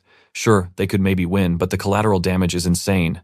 Enter the elite explorer squads. Argus is a terrifying 7-star beast. He demands to know where did the kid get that weapon. Girion shoots back, asking if that hit stung. He seriously does not get why the giant is so obsessed. Argus warns him to think hard. Why? Because the giant actually forged that exact staff. Girion freezes in pure shock. Annoyed, Argus gives him one final warning. Why exactly is that staff in his hands and not with the person it was literally made for? If Argus forged it, that weapon is easily above a rank. It should be fully registered with the association, owner name, and exact location included. Smugglers do not casually stumble onto gear like this. There is no way some kid just simply stole it. But Girion refuses to talk, claiming he owes 0 explanations. Sarim calls him an idiot, but surprisingly, Argus nods. Fine. He will judge the boy right here. The second that massive aura drops, Girion instantly expects pure death. No room to dodge. 0 chance to block. The monster's hand has no weak spots. A direct hit means game over, leaving exactly one desperate option, the ultimate technique he learned from watching his dad. Argus senses the shift, but still brings the hammer down hard. Let's pause for a second. The massive force always wins right, but what if they never meet directly? With perfect angles and flawless timing, even an impossible, totally lethal attack can actually be redirected safely away. Sarim's jaw drops. He just dodged a 7-star monster. Amused Argus waits to see his next crazy move. Girion aims straight for the giant's single eye with his needle, but right before impact, the Titan's huge prosthetic hand snatches him right out of the air. He is yanked right up to its terrifying face. Then she steps in. Sure, the kid looks super sketchy, but Argus has 0 right attacking humans, and consequences exist. Naturalized monsters absolutely cannot attack humans, unless it is a life or death emergency. Break that rule, they lose all rights and instantly become hostile targets again. Argus totally drops the boy, telling her to chill. He knows the law. Actually, he finally realized exactly why this kid holds his crafted weapon. So that is why Zeke completely ruined his nap. He actually apologizes. The kid totally earned that staff, and he promises to fix his mess. Suddenly something catches his eye. 30 whole years since anyone drew his blood. Sareem is completely lost, having totally missed the crazy blink and you miss it action. Argus asks if they know why he even helps humanity. She guesses it is from the attack squad hunting him back then. Nope, dead wrong. He laughs at how humans spin the story considering those squads could not even scratch him. The real hunter, one single guy. He sliced off the giant's hand, could have killed him but just walked away. The kid glares at him, and Argus stares right back. Remember, Argus is an absolute unit of overwhelming monster power. I know what you were thinking. A random guy. Nope. That legendary axe-wielding hunter was actually the boy's father. Ancient Titans are the ultimate giant race. Unknown lifespans, less than 10 left in existence. Their raw physical strength completely off the charts. Plus, they are legendary for crafting insane magical gear and ridiculously overpowered artifacts. It is a pure-born talent. Dwarves are their closest relatives, but unlike these proud titans, dwarves actually chose to live alongside humanity. Titans completely look down on humans as pathetic bugs. But then, 30 years ago, everything went sideways during the massive raid on Argus. Guarding the forge entrance, a massive mechanical colossus, a brutal 4-star monster, comes to the base, completely dead. All magic communication got blocked, like something sinister was jamming the signal. Panic sets in. Someone screams to brace as the massive colossus mercilessly charges straight at the terrified intruders. The team's shield-bearer plants his feet, throwing absolutely everything he has into stopping that heavy blow. Meanwhile, the girl flanks the machine, aiming a perfect strike. She has to nail this before her tiny window completely vanishes. Her strike is fast and precise, but the heavy helmet just deflects it. Worst-case scenario, her sword did completely nothing. It failed to break the armor. Instantly, the machine pivots to launch a brutal counterattack. Bam! The massive shield slams into her, blasting her straight into a solid wall. Things are going terribly wrong.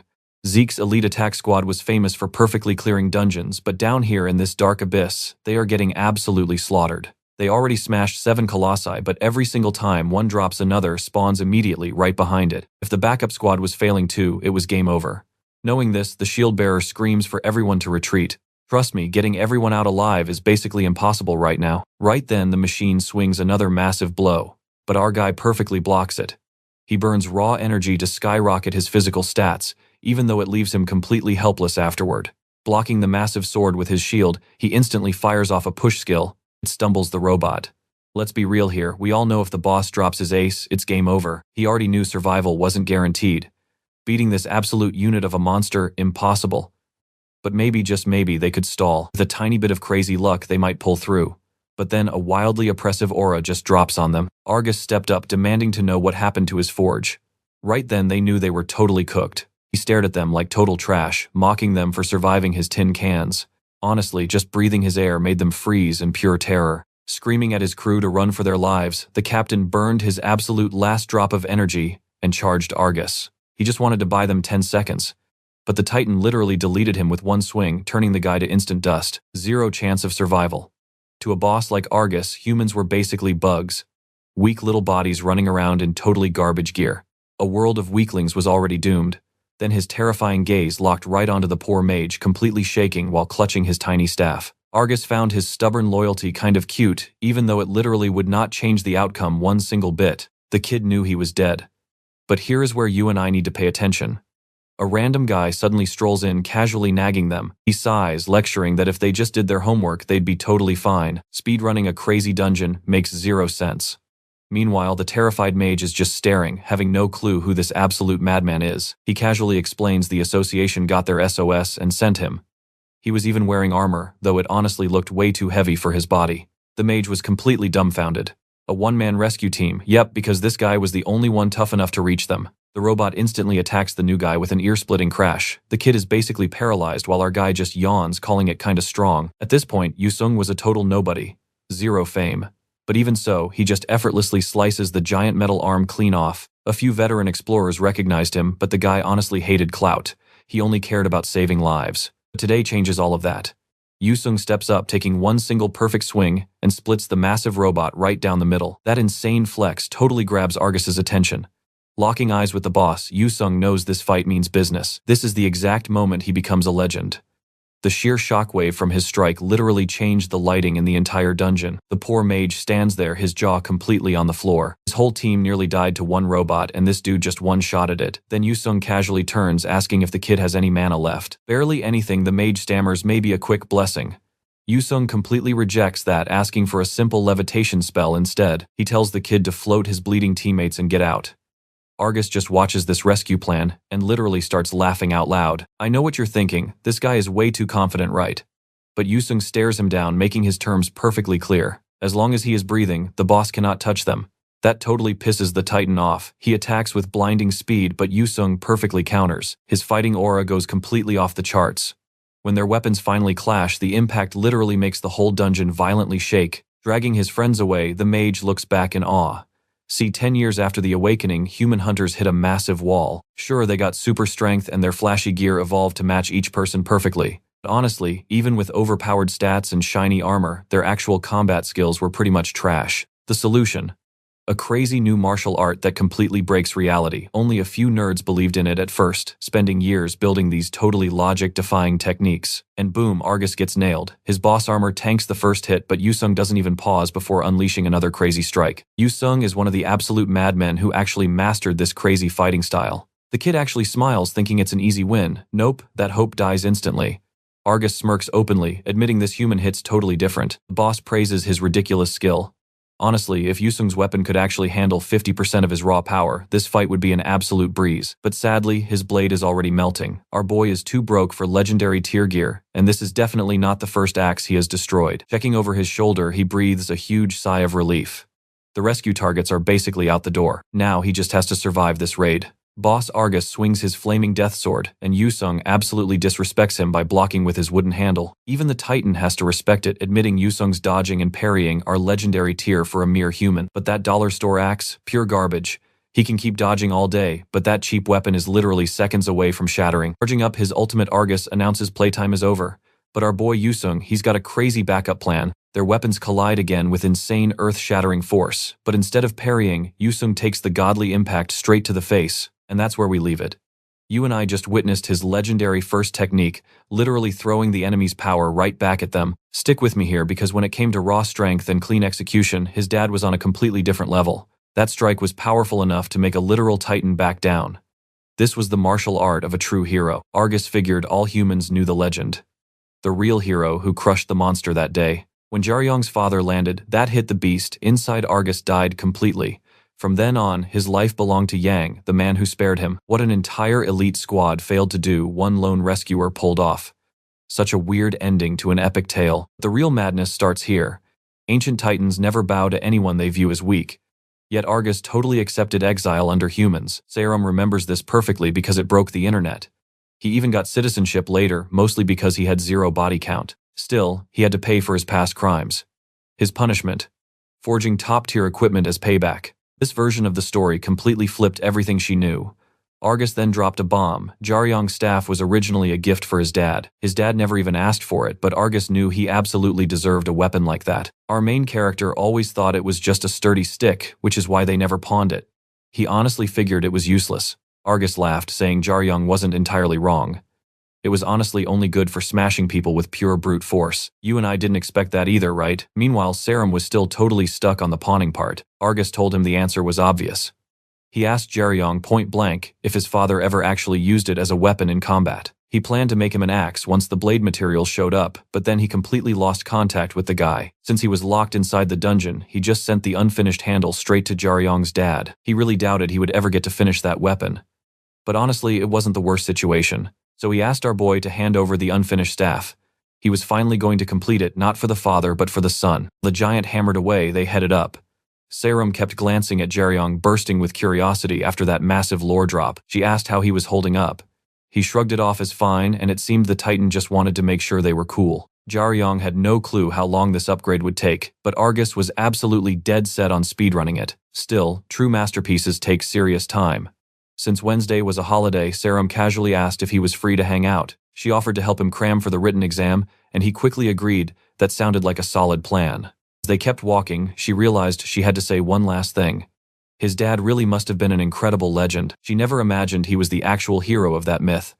Jaeyun brushed it off, saying he was going to crash and they'd talk later. He totally ignored her comment. Once in the car, she drove home, hit up the internet, and confirmed the public story was totally fake. The fake story was all she ever knew. But the Titan's words were now looping endlessly in her brain. Now pay attention here, the raid squad gets treated like gods, but all that glory was completely stolen from another adventurer. That makes Argus's wild story impossible to ignore. Plus, looking at Jaeyun's insane power, it makes total sense his dad was a big deal. Because inside the dungeons, the truth always gets twisted. Yang, the so-called fake dragon slayer, was once treated like Korea's absolute best, until his records were exposed as total fakes built on pure blackmail. After getting injured, the guy literally confessed to it all. There are still articles online analyzing the whole scandal.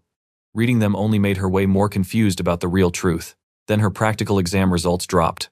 Over at the Academy's dungeon department, a staff member gets a quick shout-out. Professor Chu apologizes to Kang for making her work all weekend. Kang says it's honestly no big deal. The freshmen are super important, so he needs to watch them like a hawk. She admits their department is intense. Teaching is already brutal, but this freshman class is insanely gifted, way stronger than she was back then. And she asks if he actually expected that specific student to take first place. Kang admits he didn't. A crazy result like that is unpredictable. Meanwhile, Sarum stares at the rankings in pure shock. Several names are grouped right near hers, and they're all elite hybrids. First up is D.F. Choi. He inherited sword skills from his explorer dad and magic from his elf mom, the absolute perfect magic swordsman. Second place goes to Anisha. Her mana control crushes even full-blooded elves, meaning she is destined to be a top-tier mage. Last is a crazy human and dwarf hybrid. He has dwarf-level tankiness and strength combined with human speed and reflexes, literally the best of both worlds. That's Tervel Velkason, famous for having the most overpowered physical stats on the planet, and somehow he's enrolled right here. Even so, he is easily just as broken as the other two. Any of them should have grabbed first place, making her solo results impossible to believe. Maybe the physical exam carried her score, but raw strength doesn't explain everything. This is exactly why she wants him stepping up to the plate. So what do you and I think? He could be an epic leader, but right now he hates getting close to anyone. You and I know high school is tough, right? While the other students are terrified to approach him. But he will learn you cannot survive alone forever by year 2. Kang tells her to chill. No need to stress. Sometimes the biggest changes happen so quietly that everyone misses the signs entirely. He knows she genuinely cares about her students. But honestly, if she just trusts him instead of worrying, the kid will figure things out. 4 days fly by and the holiday finally arrives. A couple of guys are totally wrapped up in gossiping about some girl. Suddenly, one of them backs right into a literal giant. He spins around ready to start yelling, but instantly freezes when he looks way up. The massive dude calmly apologizes. He just spaced out and missed them. But honestly, that deep voice only makes the kids sweat harder. They panic and apologize right back. Afterward, the giant spots dirt on his shirt. He sighs, thinking his luck is just absolute garbage today. The truth, he just misses his mom. Yubin recently moved here from Europe. His mom was actually a super successful hunter back in Korea. She would always tell him epic stories from her explorer days, making him totally fall in love with Korean culture. Thanks to his insane natural talent and a lucky break, he smashed a special transfer exam and got into the warrior school. Here is the massive problem. He is painfully shy. He really wants to talk to his classmates, but he is terrified they will mock his broken Korean. He absolutely hates being like this. Seeing him tense up, the boys apologize for being loud. They completely miss that he is not annoyed at all. They are just terrified of his size, turning him into a total loner completely by accident. Then he spots 2 kids chatting about random stuff. They are heading straight to a gaming cafe. You have probably felt that same gamer nostalgia. He remembers his mom talking about playing in these places. Inside it is pretty empty. He is totally lost. Someone nearby is chatting on the phone. He tries hacking away at the self-service kiosk to sign in, but just standing awkwardly makes him sweat bullets. Panic sets in. He thinks he is blocking the line and considers bolting, especially since he is riding solo. Just then a guy points out he probably does not have an account yet. That specific machine is strictly for registered members only, so he needs the other kiosk. The guy kindly offers a quick tutorial showing him how to just punch in his basic information. Next, just pay over there and grab a computer. Yubin mutters a huge thank you, and Jaeyun just waves it off. No sweat. Jaeyun figures the giant is just a foreigner, totally lost here. Honestly, he is just killing time waiting for Seyun. She is super late. If she was on time, or if he hit the black market earlier, he could have finally appraised that weird black object he found stashed with the jewelry. He still has absolutely no clue what it is. Smooth to the touch, but definitely not food. Since the item was a total mystery, he decided to just keep it safely stashed away for now. If he was desperate for quick cash, selling the item dripping with Enkill blood made way more sense. We are talking about one of the three great disasters of the Agar forest. For decades, elite raid teams tried and failed to kill it. Even a single drop of that blood absolutely priceless. The government totally banned hunting it, so any gear crafted from its body parts sold for millions. The original plan, grab lunch with Jaeyun, then raid the black market tonight. But her being late totally wrecked his schedule. Massive foreigner mumbles that the place is full and plops down right next to his savior. Yubin gestures for Jaeyun to sit too, seeing as his friend is a no-show. Our main character gives up, takes the chair, and logs in. Nothing really grabs his attention, plus his rig at home is way better. But then he glances over at the giant screen. He asks if the big guy plays Heroes of Chaos. He does, and their levels are basically identical. With Jaeyun missing his usual squad, Yubin shyly asks if they want a duo queue. Time to grind some ranked matches together. Now, pay close attention, because the tone shifts right here. Around Seoul, there are dead zones called scars. Entire cities lost during the invasion, left completely abandoned. Today, humanity uses these ruined ghost towns as a crucial second line of defense. Monsters never willingly step outside those walls. The military even set up a whole transport system just to move the beasts around securely. One guard absolutely despises this gig. His friends earn money hunting while he is just an underpaid monster taxi driver. His partner Cho shuts him down.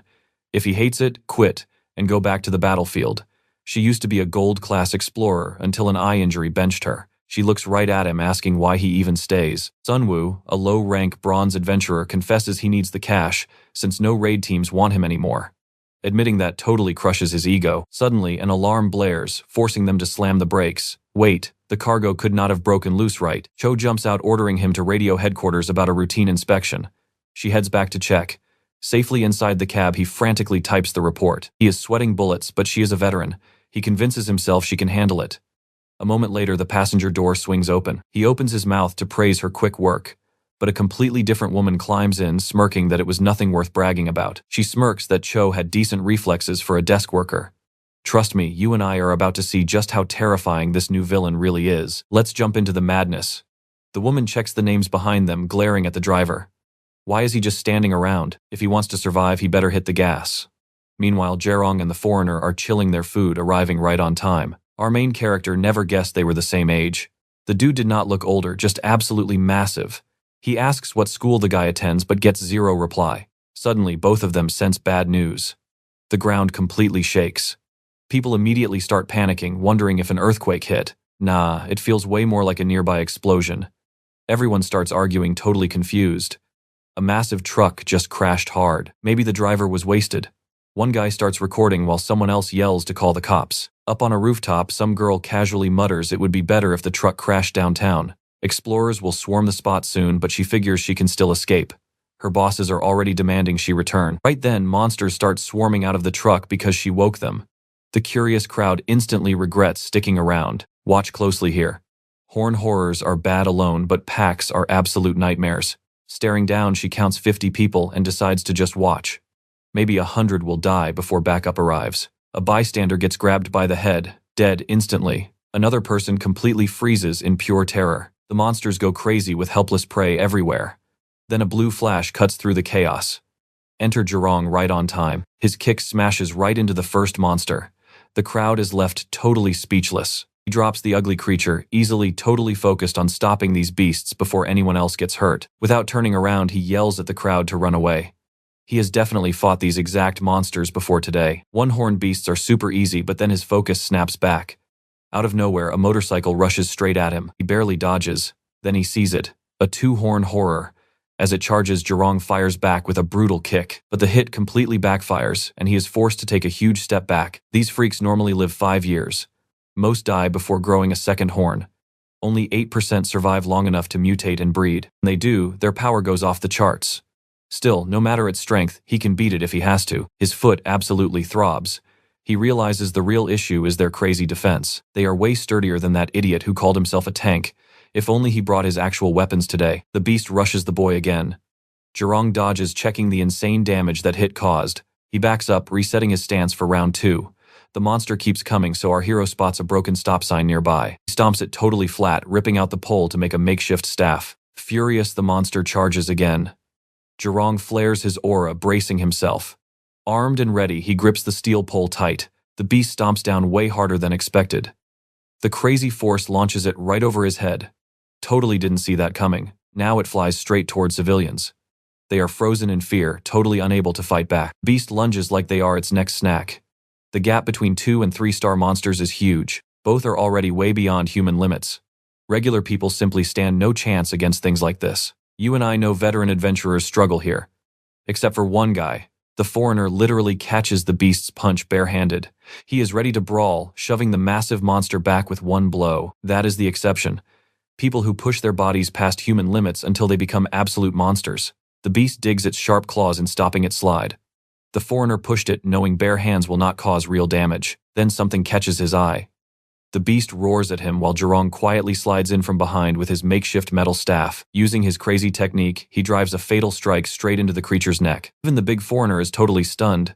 The beast drops dead, a huge hole pierced through it. Jaeyun lets out a huge sigh of relief. A loud crash makes him turn. The foreigner hears it and looks over. Another massive explosion hits nearby. In just one single minute, that monster caused complete destruction. The foreigner says backup is still minutes away. This ambush came out of nowhere, and people are literally dying while they just talk. He has a taunt skill, something every tank learns. It is a high-frequency shout pulling nearby monsters. Wanting to be an adventurer, he decides to draw all aggro until rescue arrives. He tells Jaeyun to hide. Trust me, you and I both respect him for protecting a total stranger. I mean, these guys just played games together for a few hours. Now he is yelling at him to use his shout skill. Let us dive right into the chaos. If he knows a taunt skill, he is definitely a tank class. The big guy says it is suicide, but our boy was jumping in alone anyway. Sure, if he was flying solo, he might rethink this crazy plan. Instead, he just smirks and claims he is a pro gamer who specializes in protecting people. He wants that adventurer title just as badly. And if they are doing this, it is all or nothing. Talk time is over. They need to move right now. Down below, a shop is completely trashed and someone is cowering under a counter. A monster just took out another poor soul nearby. The tank preps his main skill. Inside the wreckage, the beast drops its prey and starts tearing the counter to pieces. Suddenly, a massive roar echoes from the big guy above. The massive shout completely draws the monster aggro. It freezes instantly, leaving the terrified civilian totally paralyzed in shock. Even the crazy girl who started this whole mess hears the yell. Now she is wondering what is going down. Skill activated. The tank catches his breath, dropping into a solid fighting stance for the incoming wave. The mob instantly swarms the source of the noise. Their boss points a finger, and the one-horned minions absolutely rush him. He holds the line, fists raised. But wait, a sound from above.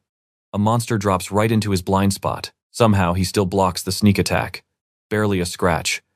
With his free hand, pure aura starts gathering for a counter. He launches the beast away with a brutal slam. But watch closely, things are just getting started. A whole pack is rushing in to jump him. Across the street, the two horned bosses notice the chaos. Right on cue, our main boy drops from above. He hits the pavement and sizes them up. Two bosses, both packing double horns. One look at the wrecked truck, and it clicks. These freaks were stockpiling bodies inside, explaining why the streets looked completely empty. The twin bosses snap their attention to him. Our guy holds perfectly still, waiting for them to step into range. Going toe-to-toe without proper gear is basically a death wish. Plus, staying too close means he and the tank would only ruin each other's combos. So the tank handles crowd control on the grunts. Meanwhile, our boy is already locked onto his targets. Time to move.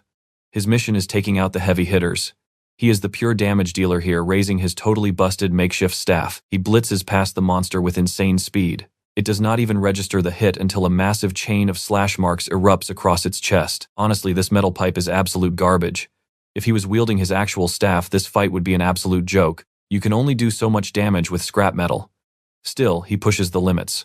Far from perfect, but it is enough to stay alive. He flashes back to his bare-handed brawl with Zeke. Those rapid, heavy strikes were not one-shot kills, but they chipped away at him. The beast is already winding up its next massive swing. Our guy fires off a lightning-fast combo just to keep it totally suppressed. Knowing that will not cancel its attack, he weaves right past the danger zone. One slip up here means instant game over. He counters instantly. You and I both know this is pure madness, but it is also the perfect chance to level up. He needs to squeeze every ounce of potential out of this trash weapon. Suddenly, the second boss charges in blindly. In a split second, Zeke's crazy footwork replays in his head, and he perfectly mirrors that exact movement. Since his dad was the absolute strongest fighter he ever faced, stealing his moves right now lets him evolve his fourth skill entirely. His makeshift pole rains absolute hell on the first monster. It crashes down dead, but out of nowhere, the second boss snatches his ankle. Major panic mode, the monster violently body slams him, shattering the concrete. Our guy spits a mouthful of blood. Being jumped by 2 bosses is brutal. Fair or not, he just has to eat it. Monster fights do not have rules anyway. Before he gets crushed, the big tank barges in like a freight train. Hey, sometimes pure luck is the best survival skill. Peeking through a phone lens, 2 random kids are totally speechless. These dudes just wiped a mob with literally 0 proper gear. The camera guy is absolutely hyped about recording this epic fight. His buddy coldly reminds him they only stayed because they were terrified. His friend is freaking out, wondering who these absolute beasts are. Doing all that while looking super young has to be gold-tier hunters. Maybe they are elite Warrior Academy students or just insane rookies. Absolute mystery. Whatever they are, this clip is going up right now. He demands a clickbait thumbnail, knowing this footage will go viral instantly. No way he is missing out on millions of views. Meanwhile, completely drained the tank wonders where the rescue squad even is. But honestly, nobody else could have handled this absolute mess. Our boy actually apologizes for stealing the big guy's spotlight. Still, he totally needs a hand standing up. They finally shake on it, looking completely wrecked from the intense battle. The tank asks if he is good. The answer, not exactly. Dude is pretty sure his ribs are totally shattered. Hey, surviving a double boss fight. So what do you and I think? The fact he walked away at all is absolutely legendary. Stick with me here. Our main character praises his buddy who fought 9 monsters and still showed up. The foreigner totally brushes it off, claiming those were just weak 2-star beasts.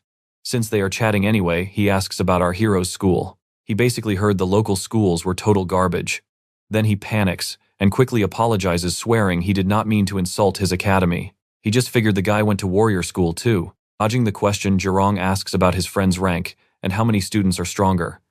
The foreigner shrugs, totally clueless. He is basically a loner, and even after taking tests, he doubts the scores are right. If he had to guess, probably stuck right in the middle. Now Jaeyun is plotting how to help his elf buddy.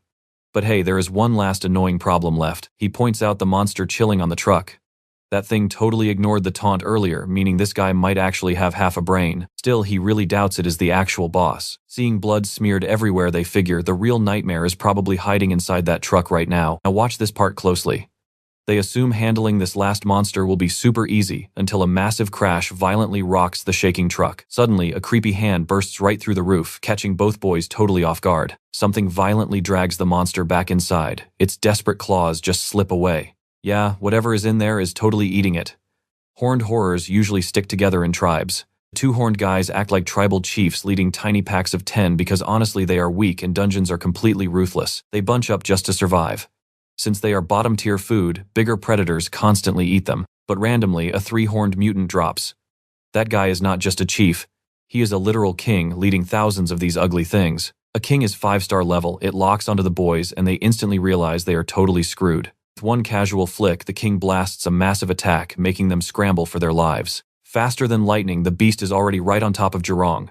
Move or die, buddy. Strike shatters his makeshift staff like a twig, blasting through his block and wrecking his stomach. Before he can even breathe, the king throws a brutal kick. But wait, Chulking actually grabs it in a crazy body lock. Chulking pushes it back, tearing up the pavement. But then it gets so much worse. The king simply grabs him with both hands, lifting him like paper. Then it slams Chulking into the concrete, leaving a massive crater. I know what you are thinking, these 2 kids are prodigies with incredibly bright futures, right? Well, maybe. But maybe they die today. Even with their crazy talent, the power gap here is just too huge. Jaeyun forces himself up, screaming at the beast to stop. It turns a terrifying red aura, charging up fast. With 0 defense left, our boy takes the hit straight on, satisfying the ugly king momentarily. Then it senses something else. Something way more terrifying than a monster king. Far away, Yuzong lies betrayed in a hospital bed. The guy was basically a nobody, but his aura just made this monster panic. Honestly, no one understands the crazy legacy Yuzong left. Flashback to 11 years ago, some guy suddenly steps in front of reporters, confessing to literally every crime and begging the whole world for forgiveness. That insane confession rocked the globe. Just 12 hours before this monster fight, Saram was utterly confused. She obsessed over what she found on Sunday. For days, she investigated Jaeyun's dad, desperately trying to see if the guy was actually framed. She knew tons of haters would happily steal the rank of a weakened former number 1. The timeline just felt completely wrong. Random accusations, sudden victims appearing out of nowhere, and endless drama.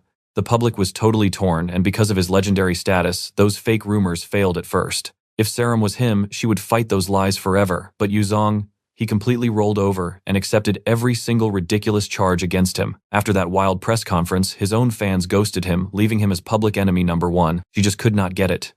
If someone blackmailed him, confessing only ruined his life more. Maybe she was overthinking it, but his face looked totally off. That is not the look of innocence. It looked like a guy happily accepting his own execution. Then she found the craziest detail: 0 family records. But what do you and I make of this? Jaerong might not even be his kid, but realistically the boy just was not officially registered. Maybe Yuzong took the fall because of some dark secret connection to it all. Right then, the man has 0 clue what is happening to his own body. He stares at his hand. Something huge just awoke. Let's jump right in. You and I are about to watch this beast charge with pure rage, desperate for a kill. Jaerong, he just smiled, realizing one massive detail. He could still actually move. Boom, perfect timing. He smashed that ugly mug directly in the face.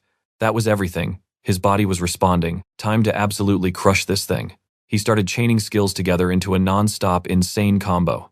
The pressure was just unreal. The monster panicked, throwing up blocks and trying to run from the heavy barrage. But our main character wasn't letting it escape. It fired back blind. But even with that massive aura, it was way too slow to tag him. Classic fake out. It teleported midair, dropping a point-blank attack right on his head. But the result, the monster was completely stunned. 0 damage taken. Our main character just brushed it off and countered with a savage kick. Smash. The beast went flying straight through a building. Jaerong knew this wasn't over yet, but those 2 hits, they gave him the perfect opening. One clean, brutal needle strike right to the jaw. With his buffs up, he could definitely connect. And then poof. His epic aura just vanished completely. Talk about the absolute worst timing in the world. Now watch closely, this is where it gets crazy. The monster crawled out while Jaerong lost all his juice, leaving him completely helpless. The beast charged in for the kill, entirely missing the giant truck container falling directly onto its ugly head. Bang, direct hit. But hey, explorer classes exist for a reason. A falling metal box wasn't nearly enough to put this tanky monster down. Seeing red, the beast went straight for chulking. 0 room to dodge, so the big guy just braced and ate the hit. It was a devastating blow, but our guy is a pure tank. Bloody and beaten, he held the line like a true pro. Honestly though, he was already way past his breaking point. But that crazy endurance bought them precious seconds. It gave Jaerong enough time to charge his ultimate attack, and the beast knew it was trapped. His glowing fist rocketed up in a flawless uppercut, absolutely shattering the monster's jaw. Now that is how a damage dealer works. The smoke finally cleared. The beast was dead on the floor. And to think this whole mess started over a hijacked monster truck. A stupid crime that caused way too many innocent casualties. Of course, the rescue squad showed up after the fight. The crazy footage went viral globally, turning these 2 kids into instant legends. Meanwhile, Kababalino is just watching the replay, totally mind-blown. Flashback time. Little Jaerong is getting bandaged up by his dad, who always said even tiny scrapes needed proper first aid. Ignore them and they infect you later. The kid asked if his dad ever hurt, considering he always came home covered in blood. His dad smiled and said yes. He felt pain and he felt terrified, but he swallowed that fear down to protect everyone else. Back then, all little Jaerong wanted was to become a hero just like his old man. I know what you and I are thinking. A proud dad, right? Actually, he hated it. Anytime the kid brought it up, his dad looked totally heartbroken and begged him to pick a safer career. Strictly forbade the explorer life, never giving a solid reason. Young Jaerong just assumed he would figure it out eventually, but now, that answer was gone forever. Jaerong blinked his eyes open, staring up at a totally unfamiliar hospital ceiling. Still, the vibe felt kinda nostalgic. Suddenly, a voice right next to his bed asked if he was talking to him. Startled, he whipped his head around. It was Zeke. The guy casually mentioned our main character survived purely out of stubbornness. The kid asked why the director was playing nurse. He tried to sit up, but instant agony hit him. Zeke sighed, telling the idiot to stop moving. The healing worked, but honestly, with wounds that bad, he should be in a deep coma right now. He needed a full month to recover. Zeke ordered him to just rest up because they had a massive amount of prep work ahead. Jaerong said thanks, adding that fighting was just the right move. He tried to ask a question, but Zeke immediately interrupted him. He straight up admitted that yes, he totally knew the kid's dad from their old working days. Suddenly, the kid's hand shot out so fast that Zeke actually flinched. But relax, he just swiped the apple. Zeke was peeling. Seeing the guy sweat, Jaerong laughed and asked if he expected a punch. Zeke totally admitted he was bracing for an attack. Our main character chewed the apple, saying he didn't care about drama. He just wanted the truth about his dad's past connection. Seeing this sudden change in attitude, it was obvious those two were way more than just casual buddies. He took a huge bite of the apple. He suddenly remembered threatening to make Zeke chop off his own arm to prove his loyalty earlier. So what do you and I make of this? Jaerong smirked, asking if his psycho act was convincing. He admitted he tried hard to act insane, casually apologizing if he gave the poor director a panic attack. Let's dive right back into the madness. Zeke just brushes him off, saying he expected some serious tears over the truth. 3 years ago, maybe. Back then, our main character was completely obsessed with revenge. He wanted to crush everyone who betrayed his dad. So Zeke asks what changed. Jaeyun basically says he grew up. Blind rage is just stupid. He cannot even beat Zeke yet. So payback is totally off the table. Right now, making enough cash for those massive hospital bills is the only goal. He has absolutely no clue when a cure will drop, but he will grind until it does. Whatever blocks his path is getting smashed. Zeke then pivots, saying he has some questions. Why was Jaeyun kept a total secret, and who actually raised him after his dad got sick? The main character explains his dad raised him solo. Spilling his identity would have been a death sentence. Basically, he survived on his own. And Zeke can tell he is not bluffing. Then Zeke drops a weird name, Dugawanawig. Obviously, Jaeyun has zero clue what that is. Now watch this reveal closely. It is not a guy. It is a world-destroying dragon. The exact monster whose poison absolutely ruined his father. Just hearing the word dragon makes people panic. After the big invasion, alliances were made, giant walls went up, and explorers leveled up enough to finally stop humanity from going totally extinct. Still, crazy disasters can happen. Monsters strong enough to shatter those massive walls. Yeah, dragons do exactly that. They are ridiculously strong, insanely smart, and tricky as hell. Plus, they really hate humans. Out of all the monsters out there, they are the absolute worst. They just want total domination. They made one huge mistake underestimating us. They figured humans would never clear the dungeons, so they just sat back. They wanted to wait for total chaos swoop in, acting like actual gods, and demand our worship. Jaeyun jokes that maybe we should thank them. They did nothing at first, but once we started winning, they completely lost their minds and attacked, and that is exactly when his dad intervened. Through pure grit, his dad proved these overgrown lizards could be killed. Once he actually slayed one, the entire game completely changed. Our guy says he knows this part of the lore. The dragons just hid. You and I probably thought the same thing. But Zeke corrects him. They did not hide. They shapeshifted instead. Since brute force failed miserably against humanity, these lizards literally started living among normal people. This is super classified. Zeke is only spilling the beans because of his dad. Dugawanawig was the final boss his dad hunted before getting poisoned. Taking down that specific dragon could actually create a cure, so if Jaeyun wants a piece of that action, he needs to level up fast. Zeke actually plans to help him win. Now, the main character has enough strength to stand up. He stares at the mysterious card. He remembers Zeke telling him to walk away if it felt too hard. But a real shot at saving his dad? No way. But Zeke drops reality on him. The choice is not his yet. He has to rank up first. These dragons are already chilling in society with fake names just waiting to strike. Even with solid proof, exposing them without a literal capture does absolutely nothing. Act too soon, the dragons vanish and the world loses its mind. The strike team has to be perfectly precise. That is why a super elite squad was built recently just to hunt Dugawanawig. Every single member is a veteran dragon-slaying absolute beast. If Jaeyun is too weak, they will reject him instantly, no matter how badly he wants payback. They cannot afford dead weight. One mistake ruins the entire mission and gets everyone totally wiped out.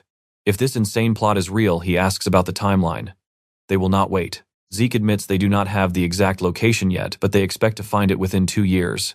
And nope, nobody is waiting around for him. Before walking out, Zeke tells our guy he can hate him or just disappear forever. But he makes one solid promise. With or without him, that dragon is going down. Those heavy words stick with Jaeyun. For the first time ever, he sees a legitimate way to save his dad.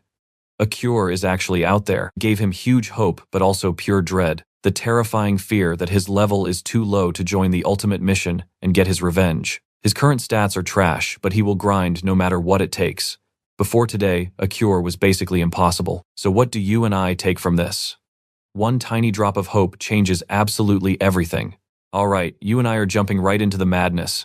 While washing up, the nurse pops in totally relieved he's awake. He claims it is just basic muscle soreness. The doctor will give the full rundown, but she warns him the soreness will linger. His arm basically had to be completely rebuilt from scratch. When he first arrived, total mess. One wrong move in surgery and he absolutely would have lost the arm forever. A master healer is why the surgery worked. Glancing at his arm, Jaeyun immediately asks about something else. He desperately needs to know what happened to the friend who fought beside him. His friend healed up crazy fast and was sent home the exact same day. Hearing that, Jaeyun suddenly wonders how long he's been passed out. But before he can even ask, the nurse gets shy and asks for a picture, snapping a quick selfie. After that, Jaeyun asks if he can leave too. She agrees, but seriously warns him to avoid the front door. Why? Because reporters are literally swarming the lobby waiting to ambush him. He is totally confused, so the nurse tells him to look for himself. He hands over her phone and he is absolutely floored.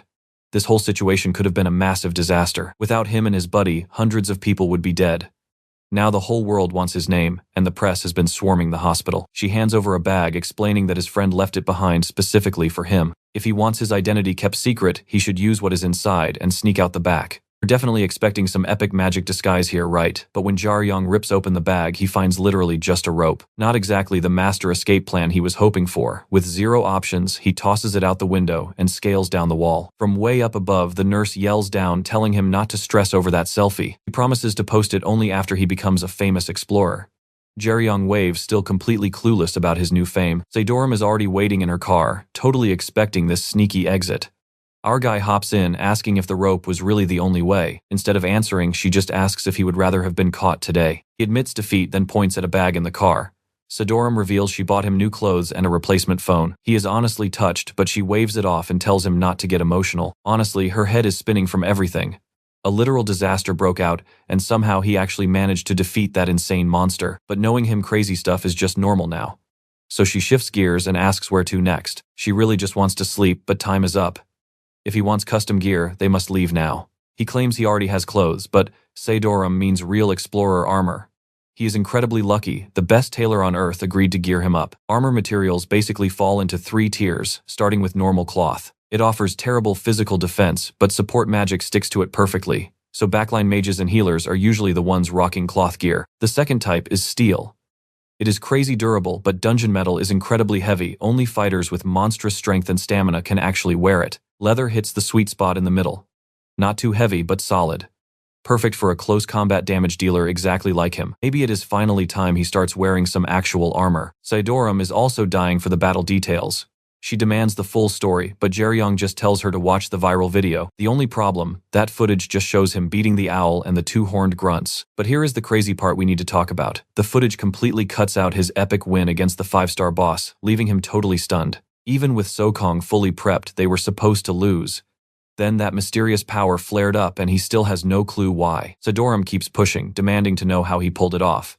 But he genuinely doesn't have the words to explain the crazy power-up. It just happened. Yeah, that sounds like a total lie. Even elite pros need entire squads for a boss like that. She knows he isn't lying, but it's just insane to wrap her head around. It proves geniuses really are built completely different. Even so, she tells him to watch his back. Things will get exhausting. It's not just the press anymore. They are both sitting right in the center of a massive storm. Sokong had it brutal too, 4 straight days of interviews, even hitting national television. But even on camera, the guy barely said a single word about Jaeyun. He literally dodged basic questions about his name, unless given permission. This reminds Jaeyun of the massive favor he asked. If anybody asked about the real story, Sokong was instructed to play dumb and say he didn't know. To protect his secret identity, Sokong agreed to take the heat. Saedoram asks how they became such tight bros, but Jaeyun just shrugs, clueless. She orders him to lay completely low until the big entrance exam finally kicks off. So what do you make of all this? Between his manager's urgent texts and those brutal entrance exams coming up, things are about to get incredibly wild. Trust me on this, only 1 in 100 actually passes. Our main character figured most applicants just take the test for fun, meaning they are definitely weaker than Anisha. She instantly glared at him, so he quickly panicked and swore he wasn't calling her weak at all. She basically told him to shut his mouth. But honestly, he was right. Her potential was absolutely massive, but she sighed, saying he completely missed the point. Weak applicants never enter this exam solo. They move in squads. Boom, it finally clicked for him. This whole test is team-based, and most kids here are from famous adventurer families. Because of that, mommy and daddy's connections secure their perfect teams way in advance. Nearly every applicant has that insane rich kid backing, and obviously they are the ones passing. If Jaeyun's real identity leaks out, absolute crowds would swarm him instantly. The Academy claims they stop that stuff, but reality works totally differently. He could easily demand special admission, but nope, that is totally not his style. He only wants to know how the normal kids without VIP help actually survive. His master plan, just crush everyone and carve his own way. She genuinely liked his fiery energy, even if it sounded completely crazy and naive. Anyway, she needed an outfit change. She pointed straight to the bathroom, telling him to get ready and wait for her down the hallway. Up at the front desk, the secretary was typing away. Anisha confidently announced her official appointment with the CEO. The receptionist asked for just a few minutes. She quickly dialed up the boss, letting him know his scheduled guest was waiting. But then she awkwardly explained he had some sudden urgent business and literally could not make it down. Huge problem because there was 0 backup time for this. They offered compensation, but Anisha flat out told them this was absolutely not about cash. She literally needed this for her warrior school exams, and canceling now would ruin her entire run. Right then, some girl nearby mentioned Anisha looked super familiar, even though she couldn't remember her exact name. Now pay attention, everyone knows this new generation grew up completely differently. The original pioneers paid with actual blood to build society. Since then, tech leveled up insanely, giving this next generation a perfectly privileged soft life. Those retired legends gave their kids absolutely everything. We are talking way more than just raw genetic talent here. They got peak elite training from day one. So who took the biggest piece of that luxury pie? Everyone points to exactly one girl. That spoiled girl was gone. Anisha immediately recognized her as a first-year hotshot at the warrior school. Gon arrogantly asked if Anisha recognized her, the great student council president. Then she waved off the formal greetings like they were beneath her. Turns out the CEO was her uncle and his sudden urgent emergency. Yeah, it was just dealing with her. She smirked, knowing Anisha was furious about the cancellation, basically admitting she just stole her meeting slot directly. Then Gon smugly suggested that Anisha helping her would fix everything. Classic bribery, and Anisha knew exactly how much raw power Gon wielded. She had heard endless rumors about this girl's crazy connections. But right in the middle of this, Jaeyun casually strolled in. Since Gon was officially the senior, here bowing down felt like their only option. Jaeyun politely thanked her at first, but oh boy, he was not finished. 1 second later, he told her to quit the fake sweet act and just leave. Gon froze in shock, and the poor secretary started sweating buckets immediately. Gon grinned like a villain, saying the kid had guts. Then she demanded his name. Anisha desperately tried to kill the tension before things exploded. Her hand trembled nervously like Gon's heavy words had physically hit her. Jaeyun figured out the nasty truth instantly. Gon was not even talking to him directly. Anisha knew she was completely outranked, but the disrespect still cut her deep. Gon purposely ignored him to remind Anisha of her lowly place in the pecking order. So our main character boldly stepped up and introduced himself anyway. 17 years old, proudly repping Guanagu. 180 centimeters tall, no idea about his weight, and absolutely loves sausages with stir-fried veggies. Perfect comedic timing for a totally random bio. The only thing that mattered, he was officially preparing to enter the warrior school. Honestly, he was super disappointed, because even at an elite spot like that, entitled snobs like her still acted like literal gods. You and I both saw that crazy smile, right? Her hand shaking with pure anger. Now Jaeyun knew exactly how Anisha felt. Gon sneered, saying she didn't completely hate cocky guys like him. That is, if they could actually back up their massive trash talk. He wanted a spot at her academy, but without even taking the entrance exam, he was already flexing like the absolute boss. He just kept smiling, asking if that is how she usually handled business. He was genuinely curious, mostly because this was his very first time playing this game. Did he meet her high standards yet? That sassy question only pissed her off way more. Suddenly, her uncle started yelling from across the room. This was the CEO, Wu, angrily demanding to know what kind of mess was happening. He scolded her for crashing his place unannounced and practically snatching his phone away. Seriously, it had only been 1 single week since her last massive incident. So what do you and I make of this? Wu apologizing, absolutely terrified of her dad, while his niece just does whatever she wants. Stick with me here. Anisha brushed off his apology, though she was honestly still super grateful. To her, Jaeyun was just being an absolute menace. But the rumor's totally true. That girl was ridiculously proud and cared about one thing, raw strength. Jaeyun pulled Anisha close, whispering, he had to know what this annoying girl actually did, because she definitely was not your average senior student. Anisha dropped the bomb. Jaeyun was the student council president. Basically, she was the absolute strongest fighter in the entire school right now. Students here score temporary gem rank licenses to raid dungeons with actual pro supervision. They spend breaks diving into dungeons, grinding combat experience before going pro. But student council members, that is a whole different ballgame. Before even officially registering, council members are treated like actual pros with massive campus influence. They even join squads hunting 5-star monsters or worse. Everyone sees them as the next generation of powerhouse warriors. Normally, a president is a third year, a full 2 years older than them.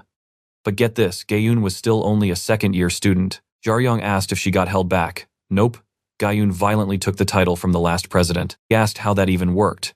Anisha reminded him this school respects raw power above absolutely everything else. You can run for council in your second year. Jaeyun did exactly that during her first semester. She pulled her sword, challenging every single member. Before the semester even ended, she crushed them all. Bam! Youngest president in school history. After all that hype, Jaeyun looked incredibly bored and ready to leave. Watch closely right here.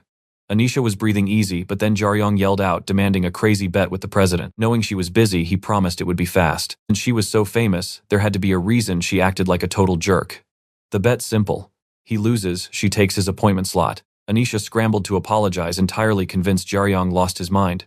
But for a real bet, Jaeyun had to actually risk something too. Jaeyun smirked at her smarts, asking if she knew shadowboxing, basically a super standard close-quarters combat training drill. First one to land a touch or force the other into a bad spot wins. He loses, she gets his time slot. Easy enough, plus nobody risks getting totally hospitalized during a shadowbox match. But if she loses, once he officially enrolls, she hands over her president's seat. Completely insane. There was no way she would ever agree to that. Shockingly, the audacity entertained her enough to accept. Only then did she finally ask for the boy's name. Hallway fights are bad news, so they move to a heavy-duty workshop where gear durability gets tested. They took their stances. Jaeyun looked utterly certain of victory. Jaeyun looked just as cocky. Meanwhile, poor Anisha was an absolute sweating, trembling, nervous wreck. To her, this was stupid. The whole argument was already solved. Plus, he was badly hurt. Even if he won, Jaeyun would never step down. Jaeyun just calmly said he was not trying to win today. We are probably all wondering the exact same thing. Even healthy, he has zero chance against Jaeyun. So why make this bet? Our main character told her to relax. He knew she was confused, but asked her to simply trust him. He promised a good trade. Still, Anisha could not figure out what his actual master plan was. She guessed he planned to lose on purpose to awaken Jaeyun's better side. But even that sounded way too dumb to be true. Sungwoo said all he could do was apologize. Jaeyun was meant to lead people, but instead she just kept being brutally harsh. He apologized to Anisha once more, and she instantly insisted it was totally fine. Still, none of this happens if Jaeyun was not so stubborn. But Sungwoo definitely did not fully agree with Jaeyun's side either. Even without knowing the kid, he could easily tell our boy was insanely confident. Jaeyun smirked, saying he probably noticed she was using one arm for fairness. Jaeyun brushed it off, she just wanted an excuse for losing. That bold answer fueled her even more. She took position and instantly vanished. Barely having time to react, he still dodged. That totally shocked Anisha and Sungwoo, though, for very different reasons. Anisha was freaking out over Jaeyun's insane speed. That strike was literally a blur. In shadowboxing, attacking means risking an opening, but Jaeyun not a single drop of hesitation in her moves. She attacked at full speed, fueled by pride. Sarome knew she could never react that fast. The tutor finally speaks. Han asks if anyone else ever brought this up. He demands to know if this kid is actually transferring to the warrior school. The record said he was gifted, sure. But seeing these reflexes in person completely blows away all of Han's expectations. As a veteran adventurer, he knows Jaeyun is not showing off. Trust me, we are not ready yet. Stick with me here, he is sizing up his opponent. Jaeyun is already an absolute beast for her age. With a little more experience, she could easily crush lower-ranked fighters. Our boy wants to see exactly how huge the power gap really is. So far, he is dodging her attacks like a total pro. Slipping past heavy strikes, he finally creates some breathing room. Jaeyun smirks. It has been forever since anyone at the academy managed to dodge her for this long. Honestly, she is super impressed. She never expected him to survive this long, especially with a totally busted arm. Looking at him now, he is nowhere near 100%. But Jaeyun straight up tells her not to underestimate him just yet. Dropping her voice, she actually admits to seeing his insane speed against that terrifying horned monster. Yeah, she watched that viral clip on repeat. She is totally fangirling over the masked hero. But stepping back into reality, she casually offers a tie. They can finish this properly once he actually enrolls and heals up. She absolutely refuses to let things end here. Her uncle could interfere if things get messy, but Jaeyun calls her bluff. That pure confidence completely shakes her. She just cannot figure him out. He is refusing a draw even with the council president spot at stake. Since he is not backing down, why waste any more time? He gets into a stance ready for round 2. Watch closely because everyone here is thinking the exact same thing. He is bluffing to hide his biggest opening since the bet started. It is honestly a letdown for her. She respects ambition, but this just looks like pure, unfiltered stupidity to them. Jaeyun flashes a tiny smirk and steps right up. In a split second, he actually launches the first attack. Now he is the aggressor. Catching herself off guard, Jaeyun gets completely sucked into his pace. Even her uncle is completely shocked by it. Jaeyun puts absolutely everything into one massive strike, missing her by inches. She realizes he was not faking it at all. That means every single one of them misread the situation. Our main character wasn't just testing his limits against Jaeyun. In that tiny window, he analyzed her moves and straight up stole them. Absolute monster behavior. Winning isn't the goal anymore. He is really after Jaeyun's personal combat style. Ending his strike, he confirms he figured it out. Growing up, smuggling taught him one major rule. She shouldn't just stand around watching. He still wants to see more. The rule is simple. You never ever make a bad deal. Fighting isn't just about throwing a heavy punch to drop someone. It is about sharpening every single motion to maximize what your body can do. That means mastering your breathing and your footwork entirely. Timing is absolutely everything. Fighters literally spend their entire lives chasing that ultimate perfection. You and I know how this works, right? Trial, error, and failing until that knowledge gets passed down to the next generation. Raw talent alone cannot break the limits of actual knowledge. Jaeyun was born a prodigy, growing incredibly strong, entirely on her own, but getting older slowed her momentum down. She hit a brutal reality check, a brick wall she absolutely could not smash. To get stronger, he has to shatter his own limits too, so he aggressively rips off the healing sling holding him back. He calls out her hesitation, saying he already made his choice. He is definitely getting enrolled, and she promised to teach a rookie. So maybe the real truth is she is terrified of losing right now, and honestly, he completely respects that logic. That leaves her totally stunned for a second. Turning to her uncle, she asks if he remembers her old request. A top attack squad wanted her on their team, and he told her to go build up her personal reputation. She agrees to join them, but under one condition. He cannot interfere right now. That makes her uncle start sweating. Jaeyun glares right back at Jaeyun. He wanted to see her evasion skills. Fine, she will gladly give him a show. Now it is his turn to force a dodge, but she is already charging in with a brutal kick. He tracks the strike perfectly, waiting for an opening. Without taking a single hit, he spots it. Every single move has a start, an end, and a transition phase. If you read the rhythm correctly, you always know what is coming next. Jaeyun weaponizes that against her enemies. By straight-up skipping steps, she totally tricks her opponents. That makes her next strike unpredictable, making her look ridiculously fast to the naked eye. This exact style was built over decades by Jaeyun's father. He became an absolute legend for using it perfectly. They call this rapid movement technique Flash.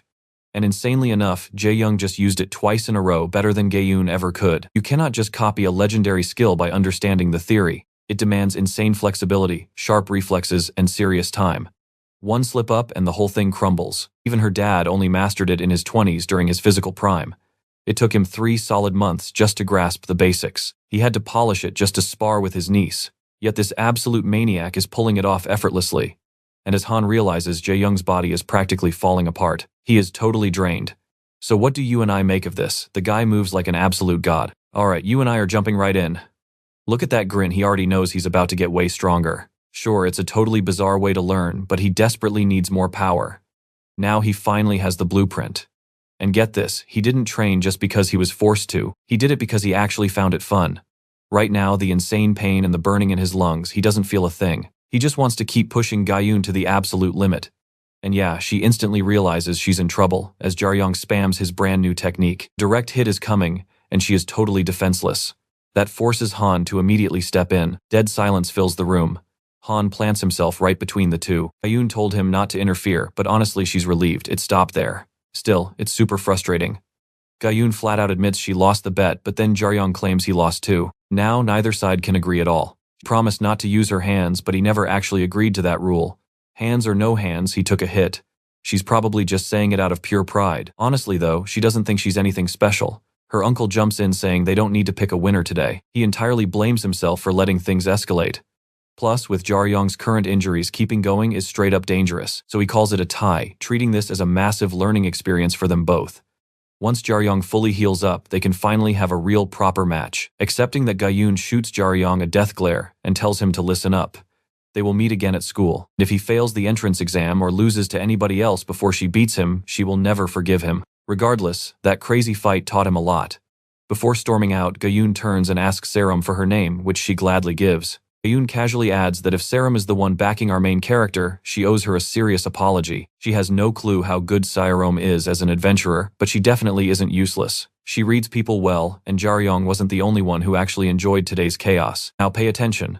The two of them just sit and wait, and the endless silence is driving him completely crazy. Serum is just super relieved he doesn't need a hospital trip after that, even though he actually looks disappointed about it. He's totally shocked Jaeyun admitted defeat. From Serum's perspective, Jaeyun won easily, but he completely disagrees. In his mind, he broke their rules first. The exact second he ditched his sling to attack, neither one of them was fighting to win the bet anymore. Basically, he crossed the line first. By the end, he was going totally all out. If that final hit actually connected, she would have been seriously messed up. He straight up admits that if he was in her shoes, he would have used his hands too. He left her zero choice. Serum wonders what would have happened if both fought at max power. For someone who hated the idea of him fighting, she got weirdly invested in the whole thing. Suddenly, he jumps up from the couch. He realizes they're here. Two people finally walk right in. Serum turns around. It is Han thanking them for waiting. He even brought pizza. After stuffing their faces, he formally apologizes to them both. His niece caused massive trouble. Honestly, he really should have taken them out to a fancy place. But Jaeyun is insanely grateful just for the pizza. He just cares about quantity. Since he's an adventurer, dude can casually eat 5 times more than a normal person. Serum didn't even think of that. He was unconscious for 4 whole days without eating anything. Han then explains that his workshop actually doesn't use standard leather, but something remarkably similar. They weave fibers from high-class monsters, perfectly mixing them to craft custom top-tier gear. This special material is way lighter and infinitely tougher than regular leather. Just by watching Jaeyun move, Han already knows the exact material blend and combat outfit that fits him perfectly. He knows his stats, but you and I need to pause here because one huge problem is bothering him. The absolute final step in making gear is soaking it in special oil to make it tougher and incredibly durable. Serum already knew that, which is why she requested top-grade stuff. But here is the problem. Getting that specific oil right now is practically impossible. It only comes from the voracious deep-sea whale. The workshop used to have total control over this rare material. After some wild, unexpected trouble, nobody even hunts those monsters anymore. They do have a few backup options available. In real combat, the difference is totally tiny. Still, using a substitute breaks their contract, creating a major flaw that Han simply cannot accept. So if they decide to back out right now, he completely understands. He'll even refer them to another top-tier leather craftsman instead. He is also totally willing to compensate them for the wasted time. But Jaeyun instantly says he is fine with it. If the quality drop is that small, he honestly doesn't care. He hates flashy gear anyway.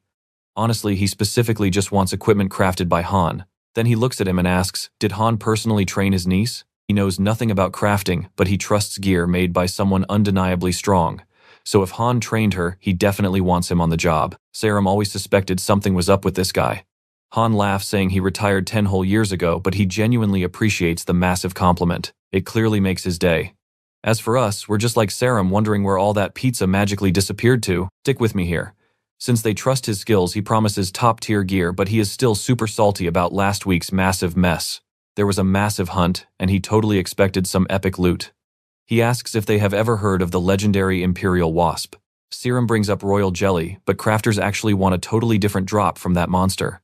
It is highly valued and called black wax. It is the ultimate shield for the queen. Only a few bugs can even make it. Han casually shows Yujirong a picture on his phone. He asks if this is the exact item.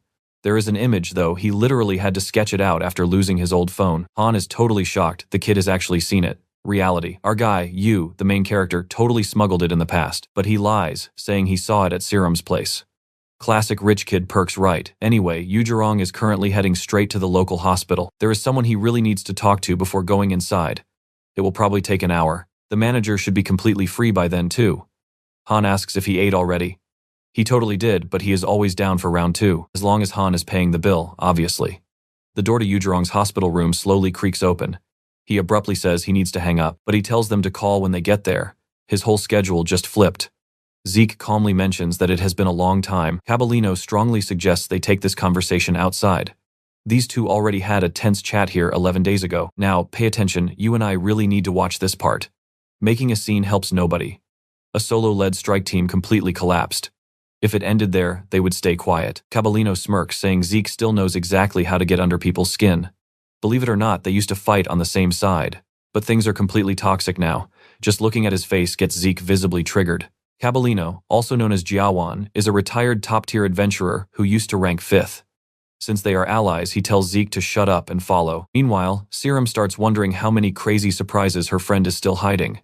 She also really wants to ask about that black wax. She figures that was the mysterious item inside the chest and kicks herself for not realizing it sooner. Yujirong had zero clue what the item was, but he genuinely thanks her for handling the whole thing so quietly. Ever since the Argoraf incident, everything has been pure chaos, so she asks if he is busy. He is meeting someone. If it is close, she offers him a quick ride. Right on cue, her phone starts buzzing. It is her uncle Zeke calling. She asks Yujirong to wait a second, and he casually agrees, since he still has some extra time. The old tailor casually mentions the nights are getting pretty cold lately and asks if Serum already took off. She just stepped away to take a quick phone call, so she will be right back. He nods, saying that is totally fine, he just needed a quiet smoke break anyway. Then he casually drops a bomb. The skill Yujirong used today is called Flash. His brother Dai's father actually created it, and he personally helped develop it. That instantly makes our protagonist sweat with massive embarrassment. He quickly apologizes. He stammers that he should have guessed the creator's family was around, apologizing for copying it without permission. But surprisingly, the old tailor is not here to complain at all. Nobody has an exclusive copyright over a battle move. They are definitely super careful about who they formally train, sure. Copying a technique just by watching, not wrong at all. Zero reason to be ashamed. If a crazy skill can be copied, more fighters using it is just natural progression. I know what you are thinking. His basics seemed weak at first, right? The tailor thought the exact same thing. Because nobody ever trained him properly. But after witnessing that wild fight, his mind completely changed. If Yujirong was actually lazy, he never could have maintained those core fundamentals so perfectly. He has no clue what kind of brutal life taught the kid like this, but he drops some heavy advice. The kid is incredibly talented. With enough time and grinding, he will finally unlock his true, terrifying potential, becoming an absolute legendary adventurer. That will be the easy part. That godlike potential is very real and practically within arm's reach, but this cruel world does not always celebrate a prodigy. Some people will definitely admire and help him. Others, blinded by pure jealousy, they will try to use or completely crush him. Yujirong asks if he should just lay low and hide his skills. The answer is an absolute no. Never hide that power. Honestly, he probably could not, even if he tried. Hiding it would only make those weak losers look down on him anyway. He needs to live by his own rules and show the world his true self. An absolute genius that nobody else can ever hope to reach. As long as he has the raw power, he should steal and master every useful technique he can possibly find. Even if it causes absolute chaos, he should never bow his head like he just did. Keep his chin up and speak with total confidence. In this brutal world, only the strongest decide what is right and wrong. If he masters a stolen move, he can boldly claim it as his own original power. The old man knows it sounds brutal, but out here raw strength is law. His fiery niece lives by that rule more than anyone else. He has zero intention of telling her to chill. She is demanding, sure, but nobody will ever dare to look down on her. He believes Yujirong needs that exact same energy. Just then, Serum finally returns from her call and shouts for her friend. She is totally shocked to see the tailor hanging out, but says her Uncle Zeke wants a quick word with him. She has no idea why. And trust me, we know he definitely needs to go. Figured he'd show up, so she asked if the kid was around too, wanting a quick chat. He grabs the phone and Zeke immediately apologizes for crashing the party. Stick with me here because an emergency just popped up out of nowhere and he needs to see him right now. Yu Jaryong is totally caught off guard, but he gets the memo and rushes over instantly. They take a creepy abandoned route, a secret path cutting right through the old subway lines into the dungeon. This specific path is their turf. Zeke is waiting there, looking completely shredded, saying someone else is inside. Really didn't want to drag Jaryong into this, but the guy inside swore he'd rather die than let Zeke heal him. What a total mess. Our main character misses the context, but it is super obvious those two absolutely hate each other. Clearly, Zeke and the manager had a massive blowout. The wounded guy jokes that if he knew our hero was this fast, he'd have demanded his shirt too. The MC is just standing there clueless. The stranger compliments his eyes, asking if he is the badass who sliced Zeke's face. Word travels fast. The strike team already knows him as the crazy kid who soloed a high-tier boss. Their captain is hyped to meet him, but Zeke shuts it down fast. They are leaving right now. Zero reason to stay. Once Zeke's crew finally clears out, Yu Jaryong walks straight toward that door, leaking with pure hostility. Stepping inside, he spots the director. Surprisingly, the guy looks perfectly fine, which totally contradicts Zeke's dramatic panic. But the director says it's brutal. His body is wrecked, and his pride is totally shattered. He calls Zeke totally pathetic, but tags along anyway.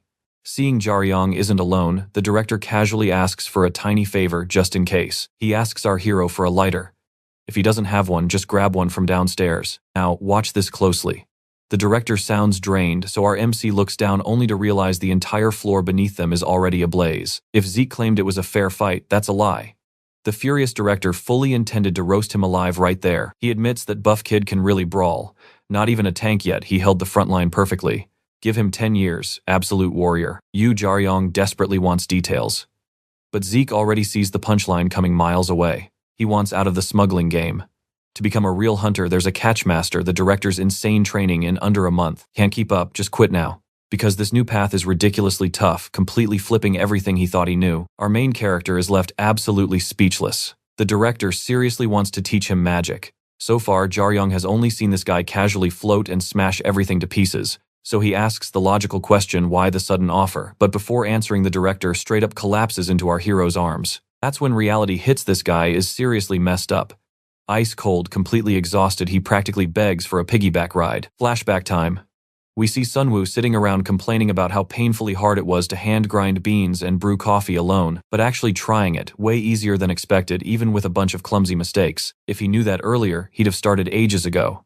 Plus, he could have actually enjoyed the grind. The other guy shuts that talk down fast. It honestly sounds like they aren't allies anymore. That guy, 26-year-old Lim Yoon. Director Yoon confirms it. You and I know talking won't fix this, they actually have to fight. As Jaryong's dad pours the coffee, the director states their mission: hunt down that exact Dugani. No other options left on the table. Mark the targets, wipe them out, clear the raid. But Yoon admits he can't keep going. They both know his physical state is declining fast and the clock is loudly ticking down on his life. Sunwoo calmly hands his buddy a coffee, but inside he's totally losing it, furious that some scumbags are stealing his partner away. Tears start falling as he realizes there's probably more than one Dugani lurking, meaning he's just signing up for more pointless, agonizing pain. But if that ugly creature survived just because a dragon backed it up, the director promises to end it personally. He swears to form a raid track that freak down and make the bastard literally grovel at his feet. Right on cue, our young hero casually walks out, completely blindsiding the director. He didn't even know his buddy had a kid. The little protagonist cheerfully greets Uncle Yoon, who awkwardly tells the kid to go play so the adults can talk. Once Jaryong leaves, Yoon drops a bomb. Zeke actually whipped up a special painkiller formula for him, but there's a massive catch. It's highly addictive, slowly rotting away his logic, his judgment, and eventually his memory. Even fighting it in maybe 3 or 4 years, he won't even recognize his best friend standing right in front of him. Yoon promises to do his absolute best, but Sunwoo begs him to stop the headmaster. It's literally the first real favor he's ever asked. So what do you and I take from this? If Sunwoo falls, his son is alone, so he practically begs Yoon to protect Jaryong. Stick with me here. The legendary Dragon Slayer, a guy who never showed weakness, was actually begging for a massive favor. He did it so our boy could have a normal life. Just be happy, stay far away from those crazy adventurers. He practically begged Jaeyun to make it happen. Jaeyun just could not say no to that. Back in the present, the director finally wakes up. He asks for the time. Not too bad, around 10:30, so he was out cold for like 3 hours.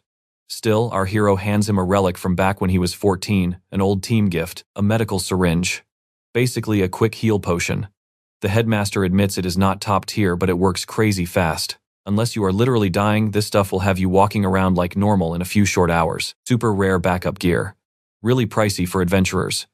But since they exist, he jokes about making the kid buy his own next time. Then the boss asks the big question. Wanna quit? Speak up now if you are backing out. They could still fix things, but once this train leaves the station, zero turning back. Covering his dad's hospital bills was not impossible anyway. Dumping that heavy financial burden on a kid, just totally sick. But Jaryong shrugs it off. That is not the point. He does not even like his old man, and the guy was dead broke. Now pay attention here. The director assumes it is just low trust, but our boy built completely different. Trust was never the issue. He just firmly believes he needs personal power to protect himself and his dad, no matter what goes down. So he simply thanks him for the syringe. He is saving it for a real life or death emergency. See, the boss figured he would value the gift, but he is completely mind-blown that the kid never actually used the thing. Honestly, just lucky he did not pawn it off somewhere. The director doubts the kid believes him right now. But even if he quits this shady smuggler gig completely, he still plans to pay off those crazy medical bills. Jaryong smiles. He already knew that fact. He is absolutely sure the boss will never abandon his dad. Having that kind of solid backup lets him charge forward without any fear. The headmaster sighs. Turning a 14-year-old kid into a weapon, that feels like a massive betrayal to the boy's father. But Jaryong disagrees. The director did not force anything. It was his own choice, and he would have found a dark path anyway. He actually always wondered that too. If he could handle himself fine, why did the boss even bother stepping in? That question haunted him forever. Then the boss stands up. Jaeyun only asked for one simple thing: never let Jaryong become an adventurer. But it was never that easy. This kid, not exactly the obedient type. You and I both know the truth. You cannot hide an insanely talented Dragon Slayer's kid in suburbia. Honestly, the headmaster just absolutely despises this messed up world to his core. He hates the scum who ruined his dad, the sheep who believed their garbage lies, and the cowards who knew the truth but did absolutely nothing. He wants those exact people erased. Jaryong stands up, arguing that Zeke actually seems like a decent guy, but he gets completely shut down. Zeke will never catch Dugani.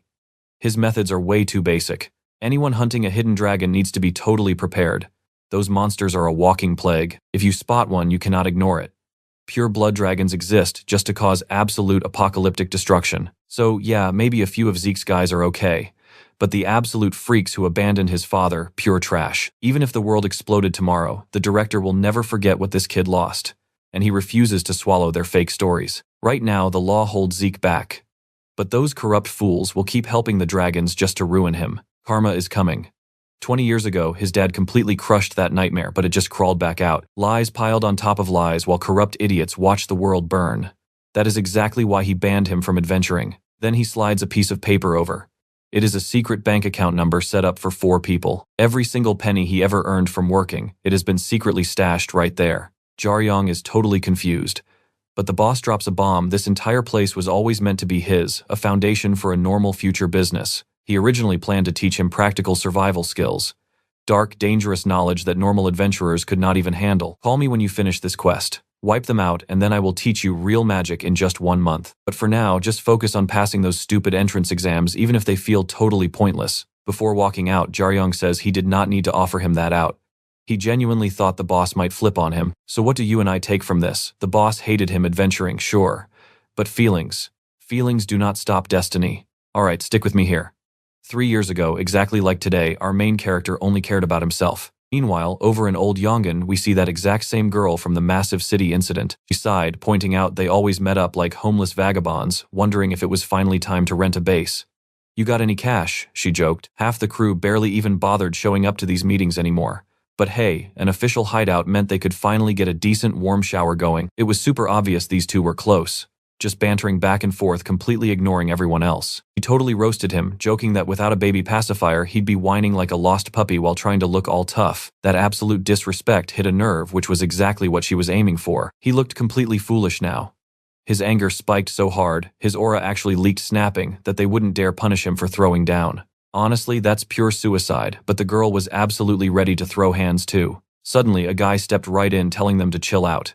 He wasn't playing babysitter, but reminded them they were here over a dead body. Even if he hated the situation, he refused to clean up this mess alone just because they wanted a brawl. He threw his hands up, admitting his own arrogant mistake of answering that completely insane guy Doran. She instantly fired back. He only survived because backup was there, and conveniently that backup ignored all phone calls yesterday. So what if that is true? He argued that in that chaotic moment it really wasn't necessary. Why bother listening to more useless intel when some monster could just wipe out the rescuers? The mission was a total success. He hated extra risks. The tough guy coldly reminded him 12 people still died. Even that massive tragedy got zero attention. For 4 whole days, the media hyped up those fake hero boys, completely ignoring the stolen cargo trucks. The leader totally agreed that made sense. Now pay attention. Without those two, the Hunter Association would have faced an absolute disaster. Transport security for 5-star monsters was a complete joke, and innocent civilians died. So the media desperately focused on the hero boys, using the victims' families to bury the association's epic failure. The girl furiously snapped that she could have slaughtered them all, but the boss warned that spells terrorism. Then nobody would care about the association's huge mistake. They'd just hunt criminals. He coldly added that another failure means total collapse. The huge guy guessed that caused the accidents. They still had a major job today. Suddenly, another member arrived. He casually dragged a man by a chain, calling it a fun little hobby. They snagged a traitorous hunter. He played the noble hero in public, but last night he got busted fencing a monster trophy illegally. His name was Ong Hayek, ranked 97th globally, and considered super dangerous by pretty much everyone. Despite being the rookie of his squad, he was secretly selling out his team. Some villains didn't even recognize the location's name. Someone finally explained it was a super secret hunter base hidden right near a dungeon. You and I know safe rooms, right? Well, not everyone plays by the rules. Forced to speak up, the hostage confessed there was an underground party with his leader, teammates, and even rich civilians. The big dude interrupted, asking if they should just execute him. Trembling hard, the pathetic hunter spilled all his squad's dirty secrets. It's usually packed with rich adrenaline junkies, corrupt CEOs, celebs, and people abusing illegal potions. Girl smirked, thinking that sounded absolutely wild, but the boss saw the ugly truth. Bored billionaires craving extreme thrills inside dangerous dungeons protected by elite hunters where nobody can judge them. The chained guy desperately cried that he had zero choice. Everyone else was already doing it, and he definitely wasn't acting alone. The chain holder yanked him close, demanding he stop shivering and just speak the truth. Maybe he could still survive this. But if he planned on hurting civilians again, the boss apologized in advance. He was dead meat. Their brutally simple plan: leave absolutely zero survivors inside that underground VIP club. A bloody headline like that would totally shake the world. Surprisingly, the boss refused to join this incredibly easy mission. Honestly, their targets were just an elite hunter squad, 2 of the golden elites and 6 rankers. He confidently smirked, saying those enemies were just strong enough to burn off stress. He ordered his crazy crew to cut loose and slaughter everyone. When the bodies drop, the world will learn, nowhere is safe. And trust me, you and I are going to love Squad Scar's debut. Let's jump right in. It's a month later and Jaeyun is driving, thinking about all the recent chaos while his body is still healing up. He pulls up to where the elf girl is waiting. She immediately reminds him this is his last free weekend before exams, completely ignoring that he promised to train with his headmaster. She was just about to tell him she'd get ready. Then surprise passenger. It was Jungkook, that intense guy Jaeyun ran into at the hospital earlier. He just steps out from behind the car. Since they were chatting anyway, Jungkook casually offers to help out. He figures sharing their knowledge is smart, seeing as they'll be in the exact same class soon. The guy looks super pumped, but honestly, very intense. Listen, this facility is no joke. It has a massive training hall, a pool, endless free food, and a high-tech gym specifically designed for hunters to level up. Serum casually mentions the 5th floor has private dorms, and yeah, every single room has its own shower. If that wasn't crazy enough, there's a literal spa down on floor 4. Jaeyung's jaw drops hearing her uncle owns all this, but she totally brushes it off. She explains that top-tier hunters literally buy entire mountains just to build their own private training grounds. Her uncle only uses it to train with his squad. Any other time, they get free run of the whole place. Serum asks the real question, why is Jungkook here? Now watch this dynamic closely. Serum fires right back, saying she doubts Jungkook even respects him as a classmate, asking what crazy lie he must have used to bring him here. Jaeyun asks if she ever even speaks to the guy normally. She admits it's definitely not just her. She'd bet serious money that nobody in their class or department really talks to him. It's common knowledge the guy's ego is just way too massive. If he completely ignores the top students, the average ones don't stand a chance. Right on cue, our main character yells over to Jungkook asking why he's just awkwardly standing there. They came to work, so the big guy finally jogs over to join them. Jaeyun says he'll inspect the equipment later, but Jungkook totally admits he only tagged along to test out some shiny new brand name hunter gear. As they chat, Jaeyun realizes he's just as shocked as Serum that Jungkook actually showed up. But honestly, he doesn't see the issue at all. If they have beef, they should just air it out and move on. Jungkook confesses he doesn't have any real relationship with the other kids back at school. He just thinks Serum is kind of terrifying but honestly also incredibly cool. Jaeyun stares at him, asking if they are even talking about the same Serum. Jungkook nods seriously. He explains that her sharp attitude made her enemies since year 1, but she absolutely never backs down. She always keeps her head held high no matter what. Her grades didn't even matter to him. He just respected how fiercely strong and steady she was. You and I both know what happens next. Jaeyun casually suggests the 3 of them train together all weekend. Serum reminds him he needs to study for the upcoming practical exam, but he just shrugs, saying it doesn't sound very hard at all. It's mostly just memorizing facts and analyzing situations, not throwing actual punches. Even she admitted that smart analysis was the real key to passing. Every example they've seen is super simple, plus they already have the cheat sheet on the site topic and everything else. He quickly adds that doesn't mean the test isn't important, but since all 3 are here, teaming up is way better than just training with Serum alone. Over the past month, he's clashed with more overpowered fighters than ever before in his whole life. He's learned brutal lessons he could never figure out flying solo, and now he wants to spar with them for real. That way, they can swap their best techniques, gauge each other's power levels, and boost everyone's stats all at the same time. Then Jaeyun absolutely ruins the mood by calling them a group of outcasts, which honestly nobody asked him to point out. He quickly recovers, saying if he gets into the Hero Academy and makes friends, he'd want to share his knowledge with them too. He isn't totally sure how academy life works yet, but he assumes all the top students are doing exactly this. Serum quietly admits she never really thought about it before. For one split second, the 3 of them actually feel like the academy might be a place to find real friends, not just combat experience. He says he's definitely aiming for their school.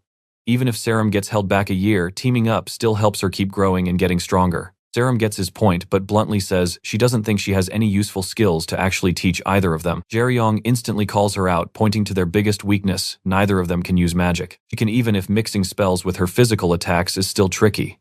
Serum tries to humbly wave it off, claiming she's just an archer, not some grand mage. Jungkook looks dead serious, stating that if she's even half decent at magic, he absolutely needs her to be his teacher right now. He plans to master magic eventually anyway. Serum is completely stunned, speechless, while Jungkook just thinks he nailed that conversation perfectly. To him it sounded totally smooth. 15 minutes later in the combat arena, Jungkook suddenly excuses himself to call his parents. That's where we leave it. Jaeyun is just standing there, mind blown that this room literally has everything, even spare clothes. Alright, you and I are diving into a wild setup. He jokes about grabbing a suit, but Sairam asks if he is doing this on purpose to protect her and Sehong. She thanks him, admitting that training together actually means everything. Honestly, she never expected to make any real friends besides him and Sehong Woo. Our guy tells her she already knows he isn't so bad. He almost says more, but boom, they get interrupted. Anisha suddenly shows up complaining about a bad feeling. He was heading straight to the gym, and the exact second she spots Sehong Woo, she totally understands why. Sehong stands there completely stunned, demanding to know why Anisha is even here. But Anisha just casually explains that her uncle isn't around today. Remembering his previous words, she knew they could show up when nobody else was around. This makes Sairam freeze up. Wait, is something secret going on behind her back? Are they actually that close? Shaking it off, Sairam introduces Jaeyun, explaining that Anisha is just her cousin. Everyone calls her Annie, though they are the exact same age. Anisha waves, acting totally surprised. Sairam brought a friend, claiming she is so happy for her. Then she points out Janang, a sophomore from their academy, mentioning she invited some upperclassmen for the weekend. They just wanted to hang out and train. Only the free ones showed up, and she smiles, saying it is even better with our main character here. But then Anisha pushes it, noting Sairam hates big groups and probably wants to just leave. If she bails tomorrow in front of everyone, people might think they bullied her out. Sairam tries to argue, but Anisha tells her to stop being stubborn. Since it is completely safe, she should just join in. This is a perfect opportunity. That's when Jaeyun steps up, saying they are all filming together anyway. Another buddy came along too, but he is on a call and will join them very soon. One of the snobby sophomores glares right at him. Never seen this guy before, who exactly is he? Our main character casually explains that he doesn't attend any special academy. Just a totally normal high school. He's a first year planning to transfer to the Hero Academy later this year. Sairam is actually helping him train hard for the big entrance exam. He admits he was focused on other things for a while, so he is pretty far behind, but he promises to grind. Cue the massive laughter. Everyone immediately starts mocking him. Jaeyun tries to suggest training together, but the sophomore completely shuts him down, telling him to leave. Basically telling the kid to run home before it gets dark. Now, pay attention to this absolute disrespect. Anisha's crew piles on, claiming they don't care if his transfer story is true. They say he's just embarrassed about his normal school, so he totally faked it. Since they are elite hero students, they boldly declare an average kid could never keep up. Hanging around will only bring him pure embarrassment and disappointment. He really needs to go find tutors on his own low level. He tries to reply, but bam, a sudden strike flies right at his face. It lands incredibly hard, making Jaeyun scream in pure pain. Everyone knows Janang wasn't actually trying to kill him. Even pro hunters can't just beat up civilians outside the dungeons. That is a massive crime. He only wanted to throw a warning punch, scare the guy, and show the huge power gap. But look at Janang. He is visibly confused about landing the hit because he purposely kept his distance. It makes zero sense. Any normal person would have dodged backward. Instead, this crazy guy leaned right into it. Now he plays the victim, crying that he only wanted to be friends and got punched for absolutely nothing. Well, no helping it now. He glares back, declaring he must defend himself. And guess what? This training zone has cameras recording every single angle perfectly. Hunters literally use these videos to study and upgrade their moves. You totally saw that coming, right? Sairam realizes he took that hit on purpose. Now he has solid proof because the footage clearly shows Janang striking first. Janang has absolutely zero clue what kind of protection our guy means. So our guy hams it up. He claims he is super sensitive, gets deeply depressed, and completely loses sleep whenever bad things happen to him. Janang snaps back. It was just a light tap, why overreact? Pointing directly at him, Jaeyun declares that is definitely no apology. The guy assaulted him out of nowhere, so should he call the cops right now? Or head straight to the academy headmaster? Panicking, Janang tries calming him down, asking what he actually wants. Cash, or does he just want to join their training? Jaeyun says he made it obvious. Unless he returns the exact same amount of damage he took, there is no way he sleeps tonight. Laughing it off, Janang tells him to take a free swing, entirely confident this normal kid can't do any real damage. He assumes Jaeyun is just throwing weak basic punches. But the second our guy raises his hand, Janang instantly visualizes his own future, and it involves all his teeth getting violently shattered, so his survival instincts kick in, and he desperately jumps away. Jaeyun acts super confused, saying that wasn't the deal at all. Even the upperclassmen think Janang should have just tanked it. Normally, these elite hero students would easily dodge Jaeyun just to troll him, and that's where we leave it. Janang backed off instinctively because he didn't see a weak kid. He saw a literal monster radiating absolutely terrifying pressure. Let's dive right in. Seeing that Anisha basically told him backing off wasn't cutting it anymore. Pay up and grovel or get a brutal beatdown. Jang panicked, offering a quick apology for acting so stupid. But Jaeyun, he just coldly told him to choose sparring or a real deathmatch. That's when Jang finally realized he messed up. Our MC launched out of his seat so insanely fast, Jang could only curse and yell back. But the MC was already in his face. His speed was so ridiculous it literally looked like he cloned himself. Jaeyun swung wildly at the afterimage. A split second later, Jaeyung's fist completely crushed his nose. He wasn't even using a fraction of his power, casually asking if they were done. That absolutely shattered Jaeyung's pathetic ego. He snapped. Blind with rage, he threw punch after punch but hit nothing but empty air. Jaeyun stepped right into his guard, laughed at his weak stamina, and ruthlessly kicked him straight to the floor. At first, the crowd thought Jaeyun was faking it to set a trap. Then the truth hit them. He was getting absolutely destroyed. Was this guy actually a Hero Academy student? Jaeyun casually mentioned that compared to his past enemies, this felt like child's play. He reminded the whole room. He tried talking it out first, but nobody wanted to listen. He sarcastically thanked Jaeyun for the match, jokingly claimed he took a lot of damage and held out a hand. But Jaeyun, utterly humiliated, just looked away. Our guy didn't stop there, brutally stating a sophomore should have been way stronger. If he knew it'd be this tragically easy, he would have just ignored the guy. Then he demanded the security footage. Xiao had zero clue what else he was planning to annoy Jaeyun, but the video clearly proved Jaeyun had massively held back his own speed. You and I gotta respect this 5D chess move. Did he seriously plan this whole beatdown just for a recording? Jaeyun targeted our boy the moment he stepped inside. And that girl in the dress, she totally orchestrated bringing those thugs here. She wasn't even hiding her absolute disgust for Sarum. After a heavy pause, Jaeyun kept pushing the issue. He bluntly said he didn't care about their academy politics, but according to Sungho, this exact moment mattered a whole lot. Honestly, he expected them to fake some basic decency. He admitted his own pride wasn't huge, but there was no way he'd sit quietly and let arrogant jerks insult him. This academy drama might mean nothing to them, but to him, this new chapter mattered immensely. He seriously thought they could all level up together. But mid-speech, they suddenly spotted that exact same beaten-down sophomore charging them from behind. All the guy could do was scream. But instantly, Anisha locked him completely frozen with high-level magic. She coldly stated she didn't bring him along because of his strength. She honestly expected way better performance here. Instead, he totally humiliated himself publicly. That confirmed to the whole group Anisha was finally stepping onto the battlefield herself. He tried hoarding his energy for one massive strike, but it failed completely. Meanwhile, Sarum noticed one very strange detail. He just kept staring down at his own hand. When asked, Jaeyun realized this exact feeling mirrored his brutal fight against the Horned Horror. Flashback to 3 weeks ago. He was opening a box of his old combat gear, and honestly, almost everything looked totally destroyed. The item called Kill Blood looked the worst, barely functioning. But its actual power was incredibly simple. I know what you're thinking, a classic cheat item, right? If his life was threatened, it triggered. That's when his pocket pendant activated. It was likely the only reason he survived that fall. Still, that sudden massive power burst really bothered him. Was this a hidden effect of Kill Blood? It couldn't just be some random anime power awakening inside him. After all, that gear cost a ridiculous 22 billion won. Something that stupidly expensive definitely had to have a secondary ability. Only now did he truly understand how insane that price tag was. Then we snapped back to the moment the magic exploded. Staring at his hands, he knew he wasn't crazy. This overwhelming sensation was exactly the same. But why trigger right now? Maybe it wasn't the artifact at all. Suddenly, Anisha completely flipped the script, telling him he should team up with her, not Sarum. She just assumed Sarum bought his loyalty with cash.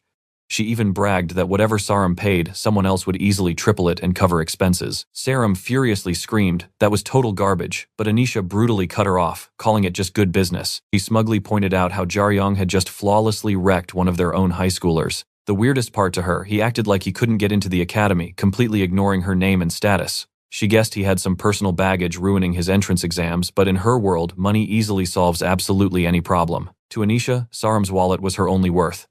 Then she crossed the line, trashing Sarum for having zero talent, zero kindness, and absolutely zero reputation. Jaeyun just flashed a cold smile, completely disagreeing.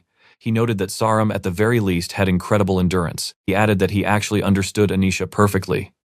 Anyone this deeply bitter would happily stab their own sister in the back. Anisha absolutely snapped, blasting a massive magic wave that barely missed his head.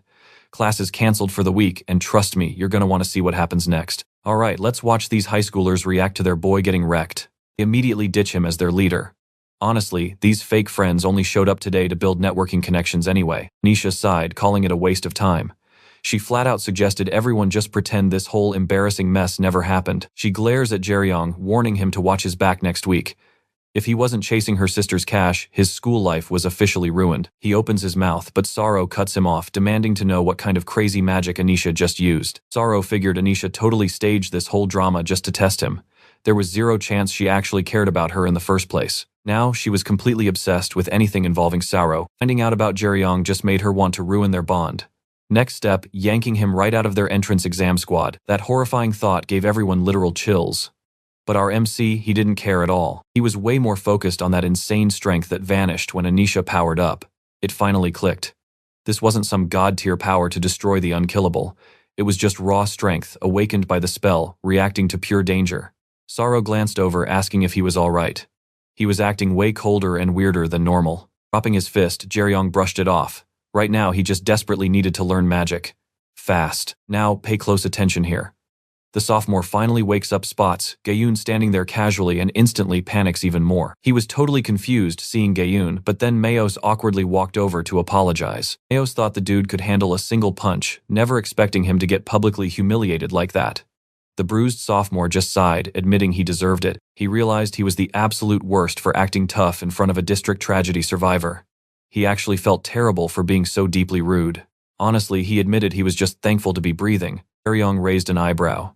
He definitely didn't expect such a brutal outcome considering he wasn't even trying during the fight. The sophomore froze in shock as Jaeyun casually pointed out his movement speed was basically amateur. Plus, fighting blind with rage made him super predictable and frankly boring to watch. Our boy had already memorized every single one of his bad habits. Stunned, the guy begged him to explain.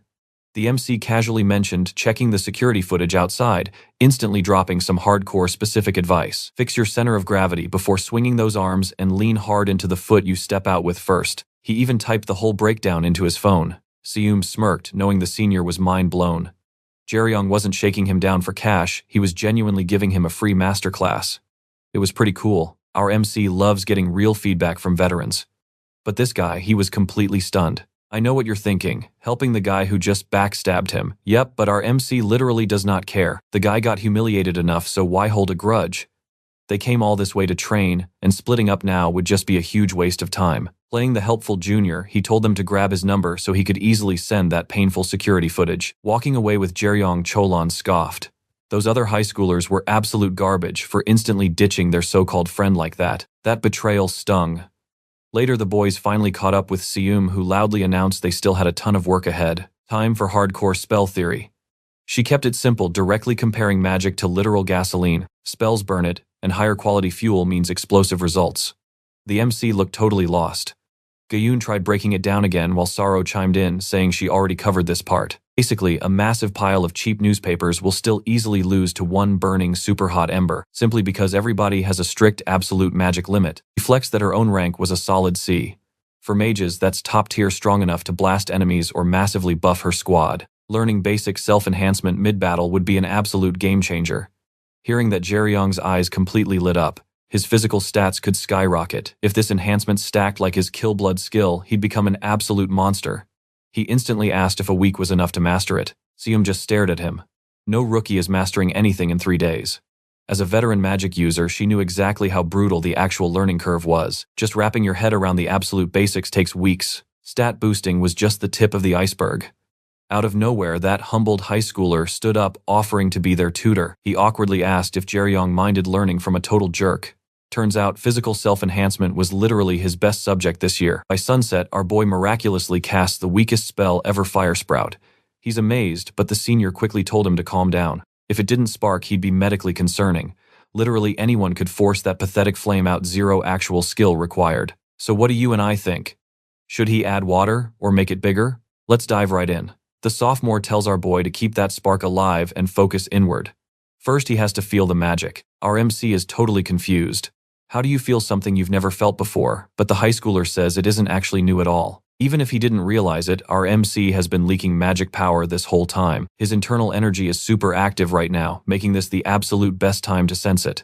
Jaeyun closes his eyes and the older kid tells him to lock onto that feeling. Do not let it fade away. Feeling literally anything means he has officially taken the very first step. While Jaeyun focuses hard, the sophomore is sweating. He never expected a powerhouse like our MC to lack basic skills. He just prays this won't eat up the entire weekend. Then our MC mentions a weird, tickling, tingling feeling. It feels like he is finally waking up to the whole world around him. A jolt hits him. The upperclassman is absolutely stunned because Jaeyun sensed magic in under a minute, but our boy just keeps muttering how amazing it feels. He spots around 100 paths flowing inside him. Magic needs 2 things, the core by the navel to produce mana, and the mana chains to transport it everywhere. There are 127 chains total. Suddenly the scene shifts. Saram asks Jungkook if he plays any instruments, saying it makes the concept way easier. Using magic is exactly like playing music on a piano. Jungkook looks totally lost, so Saram casually summons a D-rank spell, Thunder Fist. She explains that chanting or hand signs aren't needed. Real magic usually isn't flashy. Most of the crazy stuff happens inside, even when you are standing totally still. Press piano keys in perfect order and timing, and you get music right. Magic works the exact same way. Think of mana chains as keys. A spell is just a song made by hitting them. Here's where it gets wild. Pay attention. You push mana through specific chains with perfect timing, boom, magic. Jungkook processes this, then asks the scary question. What if the order is wrong? Are there bad side effects? Saram explains that a tiny slip on a basic spell is fine, but with a massive complex spell, one tiny error becomes incredibly deadly fast. Mess up Thunder Fist and you are paralyzed from shock for half a day. But with high-tier spells, a single wrong note can literally kill you. That is exactly why fighters guard the backline.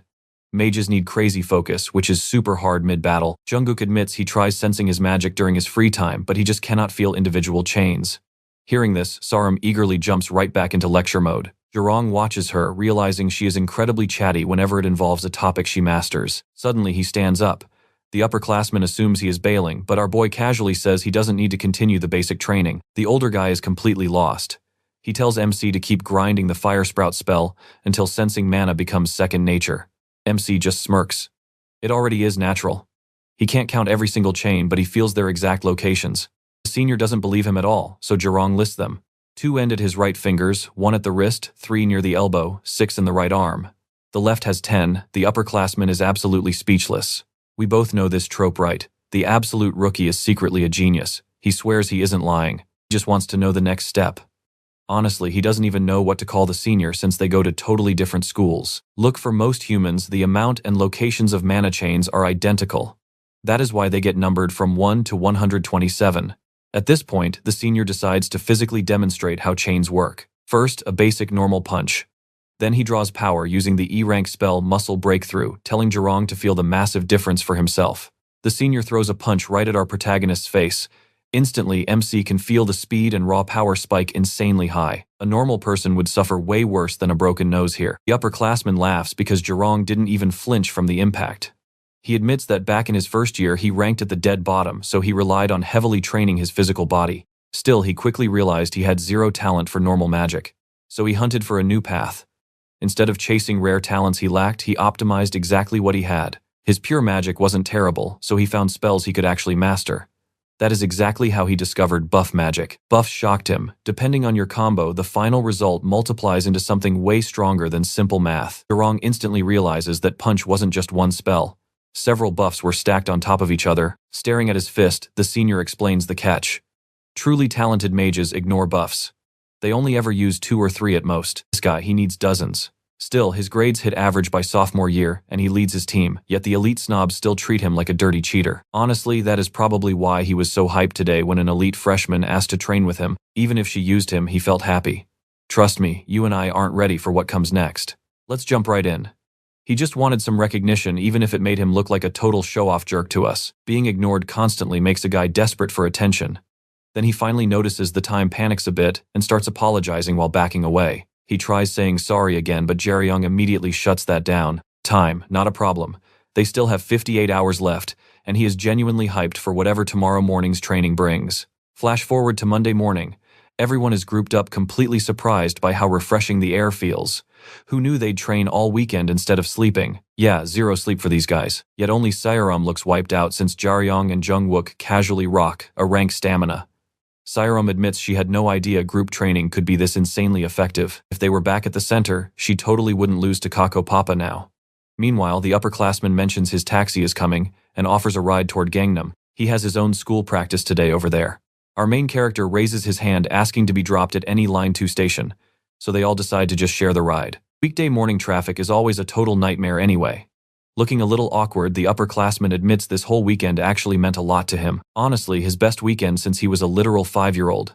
He doubts they will meet before exams since he is totally booked up, so he tells them to crush it, especially Saram. Failing the final exam now would just be super embarrassing. Saram turns instantly tomato red. Yeah, she knows. He turns to Jungwook next, joking that they should at least pretend to be friends. Then he finally hops into his ride and waves everyone off. Left behind, Jungwook and Saram just stand there super awkward.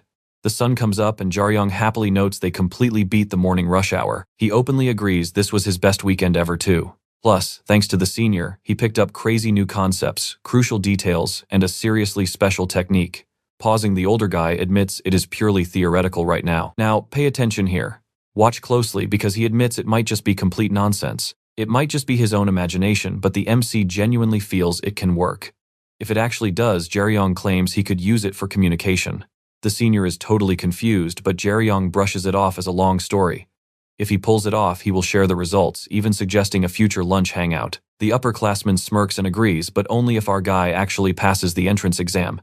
He has zero time for regular high schoolers. The MC appreciates the honesty, and they split. Arriving home completely drained, he groans about still having to attend regular school today. But the headmaster instantly cuts him off. Standing firmly in the room, he tells Jaeyun that sleeping is totally off the table now. Confused, our hero asks about school. But the headmaster plainly states there is 0 point going. He is already packing to transfer straight into the Warrior Academy. Perfect attendance means nothing for the entrance exam anyway. He just tells the MC to pack up. Suddenly he realizes the MC actually learned some basic active magic. Jaeyun casually explains that knowing the lesson ahead of time makes prep easier. But the headmaster just shakes his head, saying he is both right and wrong. Totally lost, Jaeyun listens as the headmaster tells him not to take this personally. He didn't mess up, it is just that those were never actual private lessons. None of it was a lesson. It was a brutal test to see if he was truly ready, and if he really had the guts for an adventurer's life. That is exactly what the director needed to uncover. He pushed him to the absolute limit because one specific thing had become painfully obvious. You and I thought he was a genius, right? Turns out he wasn't. The director looked dead serious, his face completely relaxed again. Smiling, he reminded Jaeyun about the packed supplies, casually promising to buy more on the road if they ran out. Our MC asked where they were heading. He figured it might be the old training grounds from the director's prime active days. But nope, the older man laughed, saying he sold that property ages ago. While speaking, he awkwardly struggled to pop a tight lid open. Jaeyun asked what the heck he was doing, and the director simply replied that this was for him. With the lid finally off, Jaeyun stared at his brand new weapon. The color was slightly different, but crucially, it was way more compact and fit his grip perfectly. Then the director barked at him to get moving. If he loved staring at weapons that much, he was about to get plenty of time to test it out. Pure excitement instantly morphed into absolute terror when a massive carnivorous ant suddenly showed up. A terrifying monster officially ranked at 4 stars. The Academy's strict warning about 3-star monsters echoed loudly in his mind. Run away if you possibly can, and anything 4 stars or higher, never engage. That was the absolute rule he learned. But the director coldly stated that was advice for cowards, not true adventurers. Basically, if Jaeyun was literally too paralyzed by fear to move, he should just speak up and he would save him instantly. Even saying that, the headmaster recalled what went down 6 months ago. He had personally witnessed exactly what the MC was capable of doing. These ants destroy close-range fighters. Trust me, if Jaeyun hasn't leveled up, you and I are about to watch him die. The second the director stopped talking, the ant attacked. It moved so insanely fast that despite having full focus, our guy still took a hit. Stick with me here because fighting a 4-star monster is no joke. This beast was on a completely different level than the last one he fought. Still, the golden rule never changed. Attacking or defending, he could not afford a single mistake. 0 backup meant 1 slip equaled instant death, so he had to unleash everything to end this quickly. 2 quick strikes, then he slipped right behind it, ready for the knockout. See, the massive jump from 3 to 4 stars is pure intelligence. Sure, it varies between species, but a lot of these freaks can adapt exactly like humans do. Some will literally troll you on purpose. So exactly as Jaeyun dashed in, this bug shifted its massive head to block the hit. Our main character realized a simple stab would not pierce it. The headmaster thought the kid was totally doomed and almost fired off his own magic spell. But nope. Jaeyun stepped right up and sliced the ant completely in half using that new staff. The power behind it was just absolutely ridiculous. Hitting the ground, he was shocked. The ant just vanished. Meanwhile, the headmaster stood there totally speechless, stunned. He triggered the weapon without actually understanding it. The director asked about his condition. Weak, dizzy, drained. Our guy just panted and said he was not really exhausted at all, just incredibly surprised. Lighting up a cigarette, the director suddenly noticed absolutely 0 magic power was flowing. Now watch closely, this means the weapon forged its blade using raw stamina instead of mana. The basic system was nothing special. Honestly, it was a pretty outdated trick. But normally, a feature like that demands a heavy price, and the stamina drain should have completely exhausted him by now. Yet that epic strike barely even winded him, which was crazy. The director called him lucky. Without his terrible lungs holding him back, he might have missed a crucial lesson.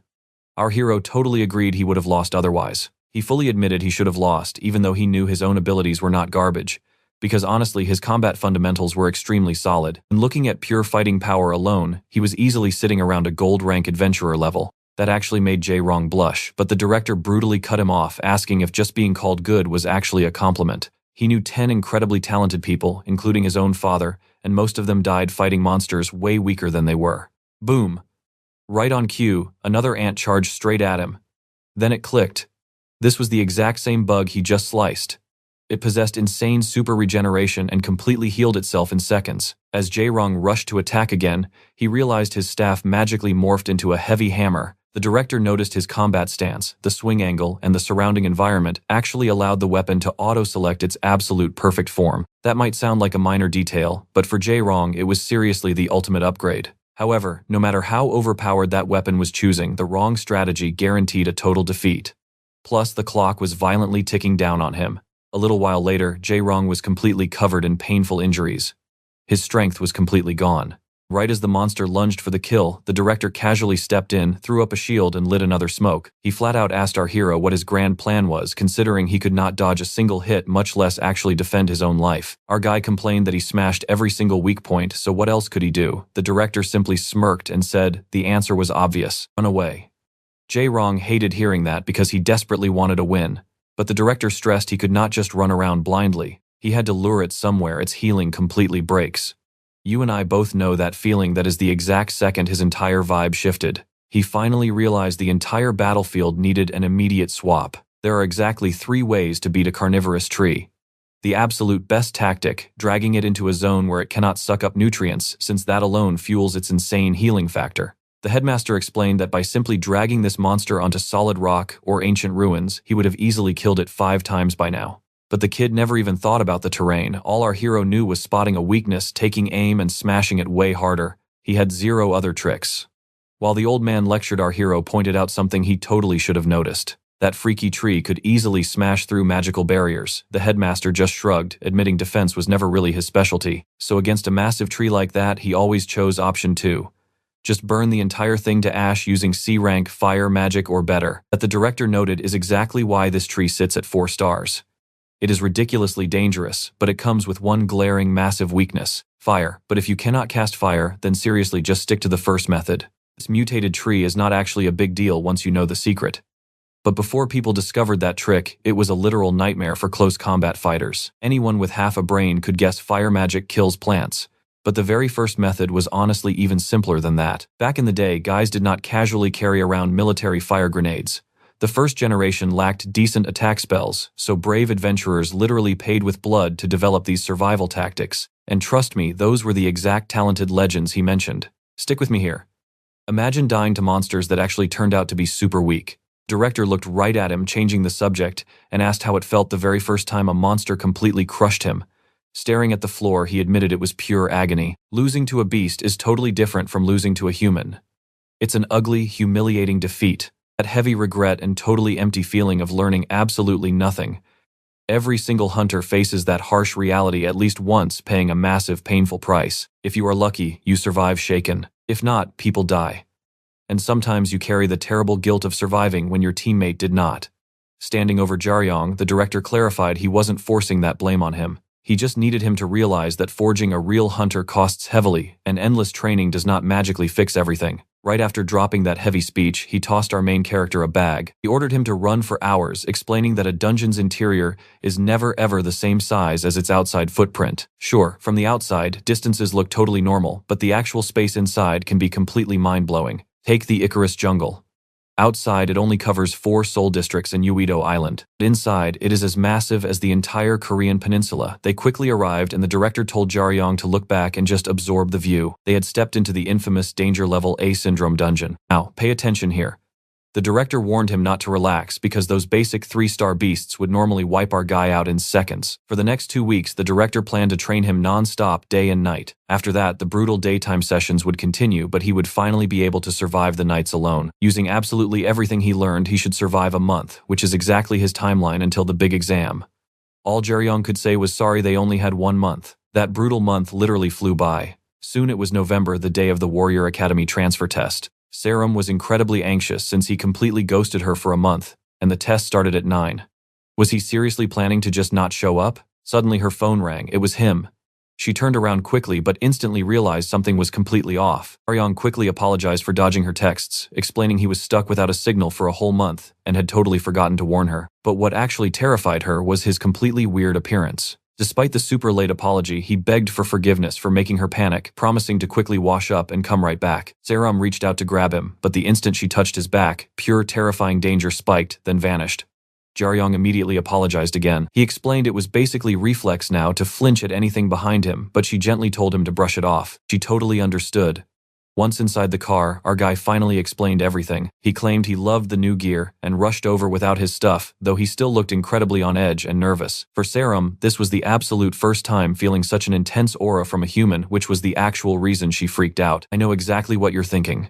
For a terrifying split second, that oddly familiar energy erupting from Jaeyun felt like a literal wild monster. Sitting in the car, he mentioned the brand new outfit fit him perfectly, feeling almost completely weightless on him. Seram noted that with more time, they could test every function and tweak the details since high-tier gear packs way more crazy features. But our main character was laser-focused on the exam. Seram told him that beat sitting around being anxious, but warned him never to drop his guard, even if it was just a test. Jaeyun admitted he didn't care about the test.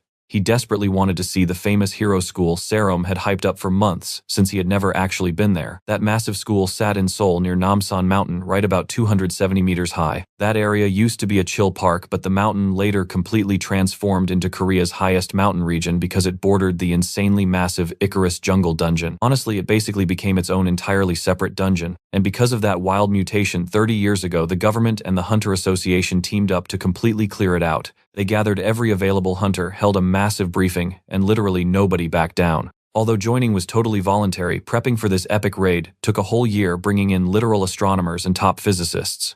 Finally, an epic announcement dropped, confirming that Mount Taebaek, the old Mount Namsan, was officially cleared. Everyone cheered wildly because fully beating an A-rank dungeon by global standards was an unbelievable achievement. But after the hype died down, people started wondering. Mount Taebaek had multiple peaks, and the entire mountain range was absolutely massive. So how would they use that land? Trust me, you're going to love what ended the debate. Someone randomly suggested building a school. For years, hunters desperately needed a proper training academy. But building a massive facility to safely teach hundreds of superpowered freaks, yeah, that was nearly impossible, so plans just kept stalling out. Stick with me here. Back then, that huge dungeon had no owner, but the true rights belonged to the absolute madmen, risking their lives clearing it. Almost nobody knows this secret today. If the top MVP hunter had kept his massive dungeon claim instead of handing it over, that famous hero school would literally not exist right now. And obviously that legendary hunter was you. Jaeyun laughed, saying he always wanted to visit the place even without being a student. He joked that a souvenir shop there would absolutely rake in a massive fortune. Then he looked confused.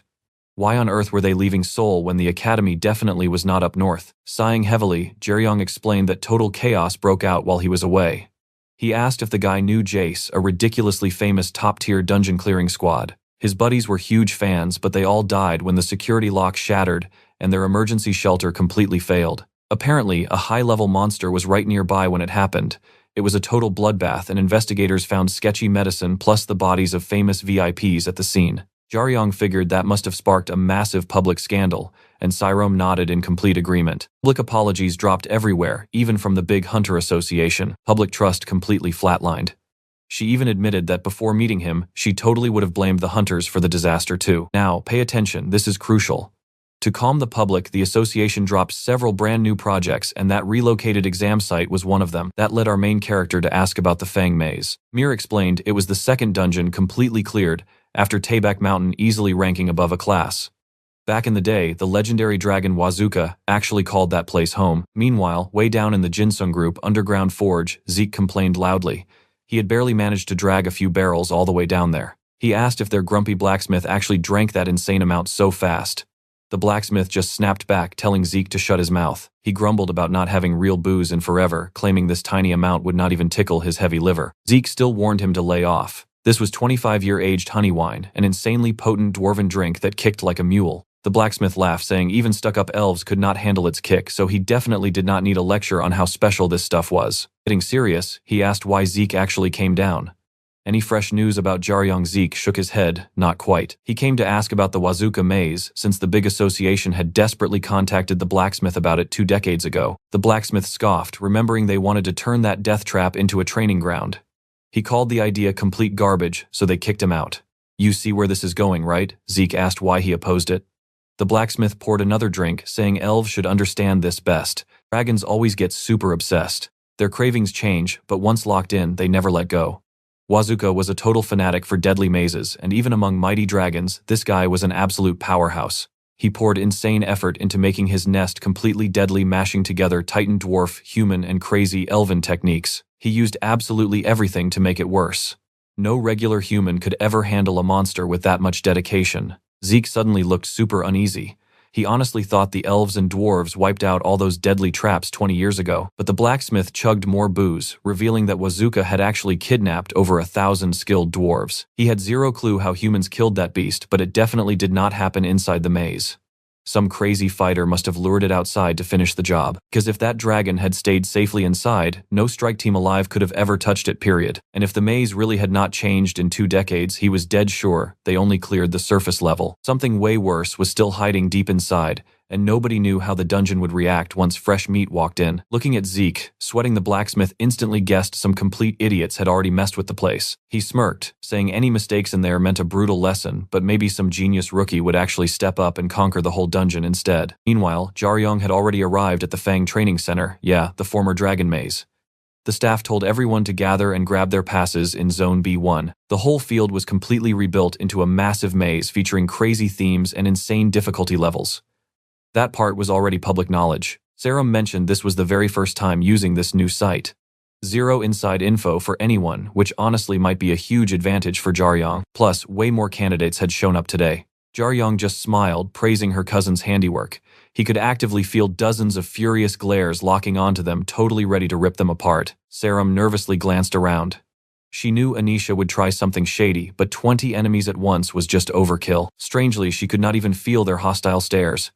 But Jaeyun did, realizing his brutal physical training had definitely paid off big time. Over this past crazy month, he had perfectly mastered how to sense whenever an enemy locked onto his position. It felt incredibly creepy, like a bad dream. Sarum compared it to that gross blast of hot summer air. You and I both know this is about to get insane. Stick with me, you and I are about to see Xiang flex after surviving a brutal high-level dungeon for a whole month.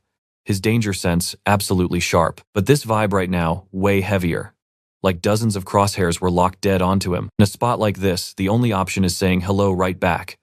Backing down or showing weakness, not happening today. So he completely unleashed his aura, letting that raw energy flood the entire area. Flashback 50 minutes before the exam. The big shots were all chilling in Conference Hall 1, at the Fang Training Center, patting themselves on the back for this event. Right there was the Hunter Association director, ranked 12th in all of South Korea. And Headmaster Go Deok-soo fired back. He straight up said he never backed this rushed, crazy idea in the first place. He called it a joke. Thinking a flashy stunt would win over the public, ridiculous. He argued that people just want real honesty. But hey, as an employee, he had to follow the crowd. He pointed out the only one deserving praise was the girl sitting directly across. She pulled all the strings here, even if her official tag was just board chairman of the Hero Academy. She calmly replied that she totally got his frustration, but warned him to stop dropping comments that would just spark more drama. The council had spent ages planning this.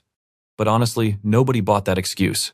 Everyone knew rich connections rigged the whole thing anyway. Then a bald dude in a flashy red robe jumped in, laughing that they were overreacting. To him, this wasn't even the real main exam. It was just a side test for the elite kids, so he completely missed why everyone was getting so mad. The room instantly shut him up. They told him to sit down unless his old age made him forget his own wild youth. They firmly reminded him that those kids outside did not deserve his disrespect. At that point, the chairman warned the room. If anyone else started a fight, she would happily clap right back. Between the headmaster and the board, the bad blood was thick. Everyone knew this powder keg was going to blow eventually. Now watch closely, this is where everything flips. Some random applicant showed up, and suddenly his insane aura slammed into the entire room. Every single eye snapped toward the street. Meanwhile, that same old man walked right out of the office to chat up another teacher. He argued that a different teacher deserved the real hate. After all, every single hunter in Korea knew the chairman was basically just a rich guy's lapdog. He asked Teacher Kang if that was too brutal. Kang mumbled it was a bit much, but his face screamed, totally agree. Give a guy some power, and he wants to abuse every drop. Still, he wondered if they crossed a line. Schools are supposed to compete for grads, fairly offering real paths to grow right. Instead, places were just grabbing greedy kids who only cared about VIP perks. Zero effort, zero skill, just money, fame, and connections. The old guy sighed, saying that in a few years, promising young hunters might actually go totally extinct. Too many kids wanted easy loot. They would just grow up into lazy adults, chasing shiny handouts instead of real strength. A trapped fish cannot fight its owner. He heavily suspected this whole exam only happened because the chairman gave a single selfish order, meaning most of the crowd out there today were just spoiled relatives or VIP buddies. He asked Kang again if he was sounding too bitter. It was bad enough that their own core students had already bailed. Now they were bullying the kids who actually stayed. Did that mean his school was just a massive joke? Kang told him to relax and he agreed. Then he brought up that wild aura everyone had just felt. They just laughed it off. A guy flexing that hard would definitely make things fun because an ego like that is impossible to ignore. Flexing on purpose made it funnier. The old guy honestly hoped that wild kid got in. As director, he couldn't show favoritism openly. But deep down, he hadn't been this hyped to test a student in forever. Right after the teachers finished up, the students got the exam rules. The mission: find a hidden treasure and extract it. Simple enough. Find a chest inside the dungeon, grab the shiny loot, and drag it back out alive to pass. You're probably thinking that sounds too easy. Jaeyun thought the exact same thing while watching the giant screen explain these basic rules. He expected a wildly complex scoring system. Plus, he just signed a standard waiver in case of injury. The catch: the dungeon had enough loot for everyone.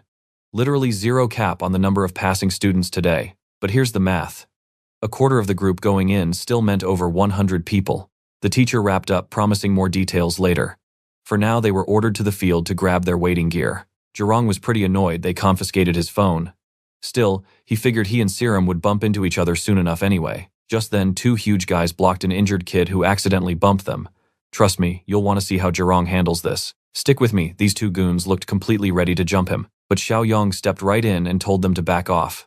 Naturally, these two idiots acted tough.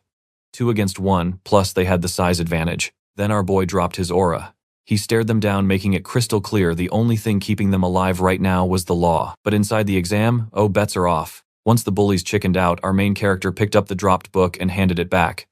The kid mumbled he did not need help, but Xiaoyong just smiled and wished him good luck anyway. Spotting that heavy prep book, Xiaoyong realized this kid meant serious business. Meet Pio Dujin.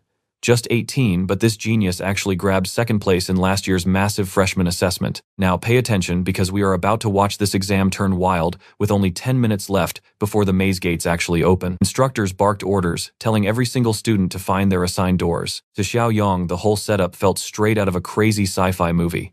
I mean, they literally had to step inside these weird high-tech capsule pods. Once sealed inside, a voice announced the doors would blast open the exact second the countdown hit 0. These pods felt like cramped elevators.